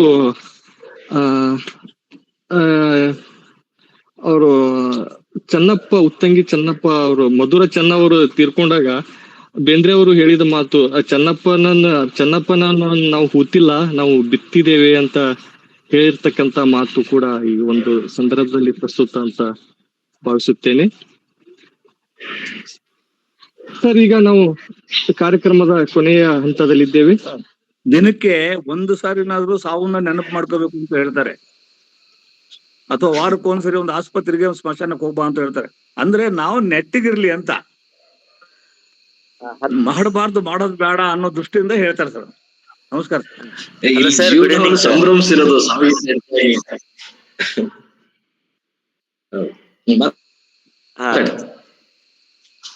ಸರ್. ಗುಡ್ ಈವ್ನಿಂಗ್ ಸರ್, ನಾನು ಅಶೋಕ್ ಚಿಕ್ಕಮಂಗ್ಳೂರಿಂದ. Good evening sir. ಈಗ ಕೊನೆಯ ಪ್ರಶ್ನೆಗೆ ಅವಕಾಶ ಇರಲಿದೆ ಸರ್. ಮಾತಾಡಿ ಸರ್. ಸರ್, ಅದೇ ಸರ್, ಇದ್ರಲ್ಲಿ ಥಾಮಸ್ ಗ್ರೇ ಅವರು ಹೇಳ್ತಾರಲ್ಲ, so the death of all common people that go unnoticed ಅಂತ. ಅದೇ ಕಾಮನ್ ಪೀಪಲ್ ಆಗಿ ಸತ್ತೋದ್ರೆ ಅದು ಅನ್ನೋಟಿಸ್ ಆಗ್ಬಿಡುತ್ತೆ. So if you have achieved anything then only will remain for ever in the history. ನಮ್ ನೇಮ್ ಏನಾಗುತ್ತೆ ಅಂದ್ರೆ ಇತಿಹಾಸದಲ್ಲಿ ಯಾವಾಗ್ಲೂ ಸಹ ಉಳ್ಕೊಳ್ಳುತ್ತೆ ಅಂತ. So for example, he has taken many example sir explain ಮಾಡ್ಬೇಕಿದ್ರೆ ಅವರು ತುಂಬಾ ಜನದ ಎಕ್ಸಾಂಪಲ್ ತಗೊಂಡ್ರು. ಈವನ್ ಬಸವರಾಜ್ ಡೋಣೂರ್ ಸರ್ ಸಹ ಎಕ್ಸ್ಪ್ಲೈನ್ ಮಾಡ್ಬೇಕಿದ್ರೆ ಇವ್ರದೆಲ್ಲ ನೇಮ್ಸ್ ಎಲ್ಲ ತಗೊಳ್ತಾರೆ. ಇವ್ರದ್ದು ಸಹ ಸಚಿನ್ ತೆಂಡೂಲ್ಕರ್ ತಗೊಂಡ್ರು, ಡಾಕ್ಟರ್ ರಾಜ್ಕುಮಾರ್ ತಗೊಂಡ್ರು, ಶೇಕ್ಸ್ಪಿಯರ್ ಇವ್ರದೆಲ್ಲ ತಗೊಂಡ್ಬಿಟ್ರೆ they have achieved greatest things in their life ಅಲ್ವಾ ಸರ್? ಸೊ ಹಾಗಾಗಿ ಇವ್ರು ಬಂದ್ಬಿಟ್ರೆ ಏನಾಗುತ್ತೆ ಅಂದ್ರೆ ನಾವೇನು ಅಚೀವ್ ಮಾಡ್ಬಾರ್ದು. ಈಗ ನಮ್ಮ ಹಾಸನ್ ಅವರು ಗಗನ್ ಸರ್ ಒಬ್ರು ಒಂದು ಕ್ವೆಶನ್ ನ ರೈಸ್ ಮಾಡಿದ್ರಲ್ಲ ಸರ್, ಅವ್ರು ಕೇಳಿದ್ರು ಅದೇ ನಾವ್ ಏನಕ್ಕೆ ಅಚೀವ್ಮೆಂಟ್ ಈ ಪೊಯಮ್ ನ ಓದಿದ್ರೆ, ಒಂಚೂರು ಬಿಸಿ ಇದ್ದೀನಿ, ಅಮ್ಮ ಇದಾರೆ sir, sorry for the disturbance sir, I will speak ನಾವು. ಸರ್, ಅದೇ ಈ ಪೊಯಮ್ ನ ಓದಿದ ನಂತರ ಏನಾಗುತ್ತೆ ಅಂದ್ರೆ ನಾವು ಇದಾಗಂತ ಹತಾಶೆಗೊಳಗಾಗ್ಬಿಟ್ಟು ಏನೋ ಅಚೀವ್ಮೆಂಟ್ ಮಾಡ್ಬಾರ್ದು ಅನ್ನುವಂತಹ ಒಂದು ಆಸೆ ಅಥವಾ ಒಂದ್ ಮನಸ್ಥಿತಿ ಬರ್ಬೋದು ಅಂತ ಅವ್ರು ಎಕ್ಸ್ಪ್ಲೈನ್ ಮಾಡಿದ್ರು ಸರ್. ಅವಾಗ ಅದಕ್ಕೂ ಮುಂಚೆ ಇವ್ನು ಹೇಳ್ತಾನಲ್ಲ ಸರ್, ಥಾಮಸ್ ಗ್ರೇ ಏನಂತ ಹೇಳ್ತಾನೆ ಅಂದ್ರೆ the death of all common people that go unnoticed ಅಂತ ಹೇಳ್ತಾನೆ ಅಲ್ವಾ ಸರ್? Hello sir. ಕೇಳಿಸ್ತಾ? ನಿಮ್ಮ ವಿಚಾರ ಅರ್ಥ ಇದೆ, ಕೇಳಿಸ್ತದೆ. ಇಲ್ಲಿ ಗಮನಿಸ್ಬೇಕಾದ್ರೆ ಇಲ್ಲಿ ಕಾವ್ಯ ಮರಣದ ಸುತ್ತ ಅಲ್ಲ, ಜೀವನವನ್ನ ಸಂಭ್ರಮಿಸ್ತಾರೆ. ಸಾಮಾನ್ಯ ಜನರ ಜೀವನವನ್ನ ಸಂಭ್ರಮಿಸಿ ಬರೆದಿರುವಂತ ಕಾವ್ಯ ಇದು. ಈ ಎಲ್ಲಾ ಮಾತುಕತೆಗಳನ್ನ ಕೇಳಿಸ್ಕೊಂಡಾಗ ನಮ್ಗೆ ಅನ್ಸಿತ್ತು ಸಾವು, ಮರಣ, ಈಕ್ವಲೈಸರ್, ಈ ಮಾತುಗಳು ಎಲ್ಲವೂ ಸತ್ಯವಾದ್ರೂ ಕೂಡ ಈ ಬಡ ಜೀವನ, ಬಡತನದ ಜೀವನ, ಹಳ್ಳಿಯ ಜೀವನ ಏನಿದೆ, ಇಲ್ಲಿ ಒಂದು ಸಂತೋಷ ಇದೆ, ಇಲ್ಲಿ ಒಂದು ಸುಖ ಇದೆ, ಇಲ್ಲಿ ಒಂದು ಸಮರ್ಥರಿದ್ದಾರೆ ಇತ್ಯಾದಿಗಳನ್ನ ಪೋರ್ಟ್ರೇ ಮಾಡುವ ಪ್ರಯತ್ನ ಕವಿ ಥಾಮಸ್ ಗ್ರೇ ಅವರದಾಗಿದೆ. ಆದ್ರೆ ಬೆಳಕಿಗೆ ಬಾರದೆ ಹೋದಂತ ಸಂದರ್ಭ ಇದು ಅಂತ ಹೇಳ್ತಾರೆ. ಅದಕ್ಕೆ ಕಾರಣಗಳನ್ನು ಒಂದಿಷ್ಟು ರೀತಿಯಿಂದ ಹೇಳ್ತಾರೆ. ಅವ್ರು ಹೇಳ್ತಾರಲ್ಲ, ಇಲ್ಲೂ ಯಾರೋ ಮಿಲ್ಟನ್ ಇರ್ಬೇಕು, ಯಾರೋ ಕ್ರಾಮ್ವೆಲ್ ಇರ್ಬೇಕು, ಈ ರೀತಿನ ಹೇಳ್ಬೇಕಾದ್ರೆ ನಮ್ಗೆ ಅರ್ಥ ಆಗ್ಬೇಕಲ್ಲಿ. ಇದು ಆ ಜನಗಳ ಸಾಮರ್ಥ್ಯ, ಅವರ ಪೊಟೆನ್ಶಿಯಲ್ ನ ತಿಳಿಸುವ ಪ್ರಯತ್ನವನ್ನ ಮಾಡ್ತಾ ಇದ್ದಾರೆ, ಸಂಭ್ರಮಿಸ್ತಾ ಇದ್ದಾರೆ. ಕಾರಣ ಒಂದಿಷ್ಟು ಕೋಲ್ಡ್ ಪೆನ್ಯೂರಿ ಅಂತ ಹೇಳ್ತೀರಾ, ಅದು ಕಡು ಬಡತನ ಹಿಂಸಿಸಿರ್ತದೆ, ಬೆಳಕಿಗೆ ಬಾರದಲ್ಲೇ ಹೋಗ್ತದೆ, ರಾಜಕೀಯದಲ್ಲಿ ತಮ್ಮ ಕೈಗಳನ್ನ ಇಡೋದಕ್ಕೆ ಸಾಧ್ಯವಾಗದಲ್ಲೇ ಇರಬಹುದು, ಹೋರಾಟಗಳಲ್ಲಿ ತೊಡಗದಲ್ಲೇ ಇರಬಹುದು, ತಮ್ಮದೇ ಆದಂತ ಬದುಕಿನಲ್ಲಿ ಒಂದಿಷ್ಟು ಸಂಕೋಲೆಗಳು, ಮಿತಿ ಇರುತ್ತದೆ. ಹಾಗಾಗಿ ದಯವಿಟ್ಟು ಇಲ್ಲಿ ಸಾಕಷ್ಟು ಮಾತುಗಳಿಂದ ಅರ್ಥ ಆಗಿದ್ದು ನನಗೇನಪ್ಪಾ ಅಂದ್ರೆ, ಇಲ್ಲಿ ಮರಣವ ಕೇಂದ್ರ ಅನ್ಸುತ್ತೆ. ಇಲ್ಲ, ಈ ಪದ್ಯಕ್ಕೆ ಜೀವನವೇ ಕೇಂದ್ರ, ಮರಣ ಅಲ್ಲ. ಮರಣ ಒಂದು ಈಕ್ವಲೈಸರ್ ಅಷ್ಟೇ, ಒಂದು ಲೆವೆಲ್ಲರ್. ನೀವು ಹೇಳ್ದಂಗೆ ಎಲ್ಲರೂ ಕೊನೆಗೆ ಸೇರುವಂತ ಜಾಗ ಗೋರಿ ಅಂತ ಹೇಳ್ತಾರೆ. ಬಿಟ್ರೆ ಜೀವನ ಖಂಡಿತವಾಗಿಯೂ ಸಂಭ್ರಮಿಸುವಂಥದ್ದು, ಬಡವರ ಜೀವನವೂ ಕೂಡ ಸಂಭ್ರಮಕ್ಕೆ ಯೋಗ್ಯವಾದಂಥದ್ದು. ಪ್ರತಿಯೊಬ್ಬ ಜೀವಿಯೂ ಕೂಡ ಸ್ಮಾರಕಕ್ಕೆ ಯೋಗ್ಯ ಅನ್ನೋ ರೀತಿಯಲ್ಲಿ ಹೇಳೋ ಪ್ರಯತ್ನ ಕವಿ ಥಾಮಸ್ ಗ್ರೇ ಅವರದಾಗಿದೆ. ಅದೇ ಪರಂಪರೆ ಅನ್ನೋದು ಕೂಡ ಅವ್ರದ್ದು ಮಾತಾಗಿದೆ. ಸ್ಮಾರಕಕ್ಕೆ ಪ್ರತಿಯೊಬ್ಬನೂ ಕೂಡ ಯೋಗ್ಯ. ಓಕೆ, ಅದೇ ಪರಂಪರೆ, ಸ್ಮರಣೆ ಬೇಕು. Yes, thank you. ಧನ್ಯವಾದಗಳು ಸರ್. ನಮ್ಮ ಕರೆಯನ್ನು ಮನ್ನಿಸಿ ಒಂದು ಅರ್ಥಪೂರ್ಣ ಉಪನ್ಯಾಸ ಕಾರ್ಯಕ್ರಮದಲ್ಲಿ ಭಾಗವಹಿಸಿ ತಮ್ಮ ಅತ್ಯಮೂಲ್ಯ ಒಳನೋಟಗಳನ್ನು ಹಂಚಿಕೊಂಡಿರುವ ಡಾಕ್ಟರ್ ಮೋಹನ್ ಪ್ರಕಾಶ್, ಇಂಗ್ಲಿಷ್ ಸಹ ಪ್ರಾಧ್ಯಾಪಕರು, ತುಮಕೂರು ವಿಶ್ವವಿದ್ಯಾಲಯದ ಕಲಾ ಕಾಲೇಜು ತುಮಕೂರು, ಇವರಿಗೆ ಸಮಸ್ತ ಧಾರವಾಡ ಕಟ್ಟೆಯ ಬಳಗದ ಪರವಾಗಿ ತುಂಬು ಹೃದಯದ ವಂದನೆಗಳು. ಸರ್, ಧನ್ಯವಾದಗಳು ಸರ್. Thank you.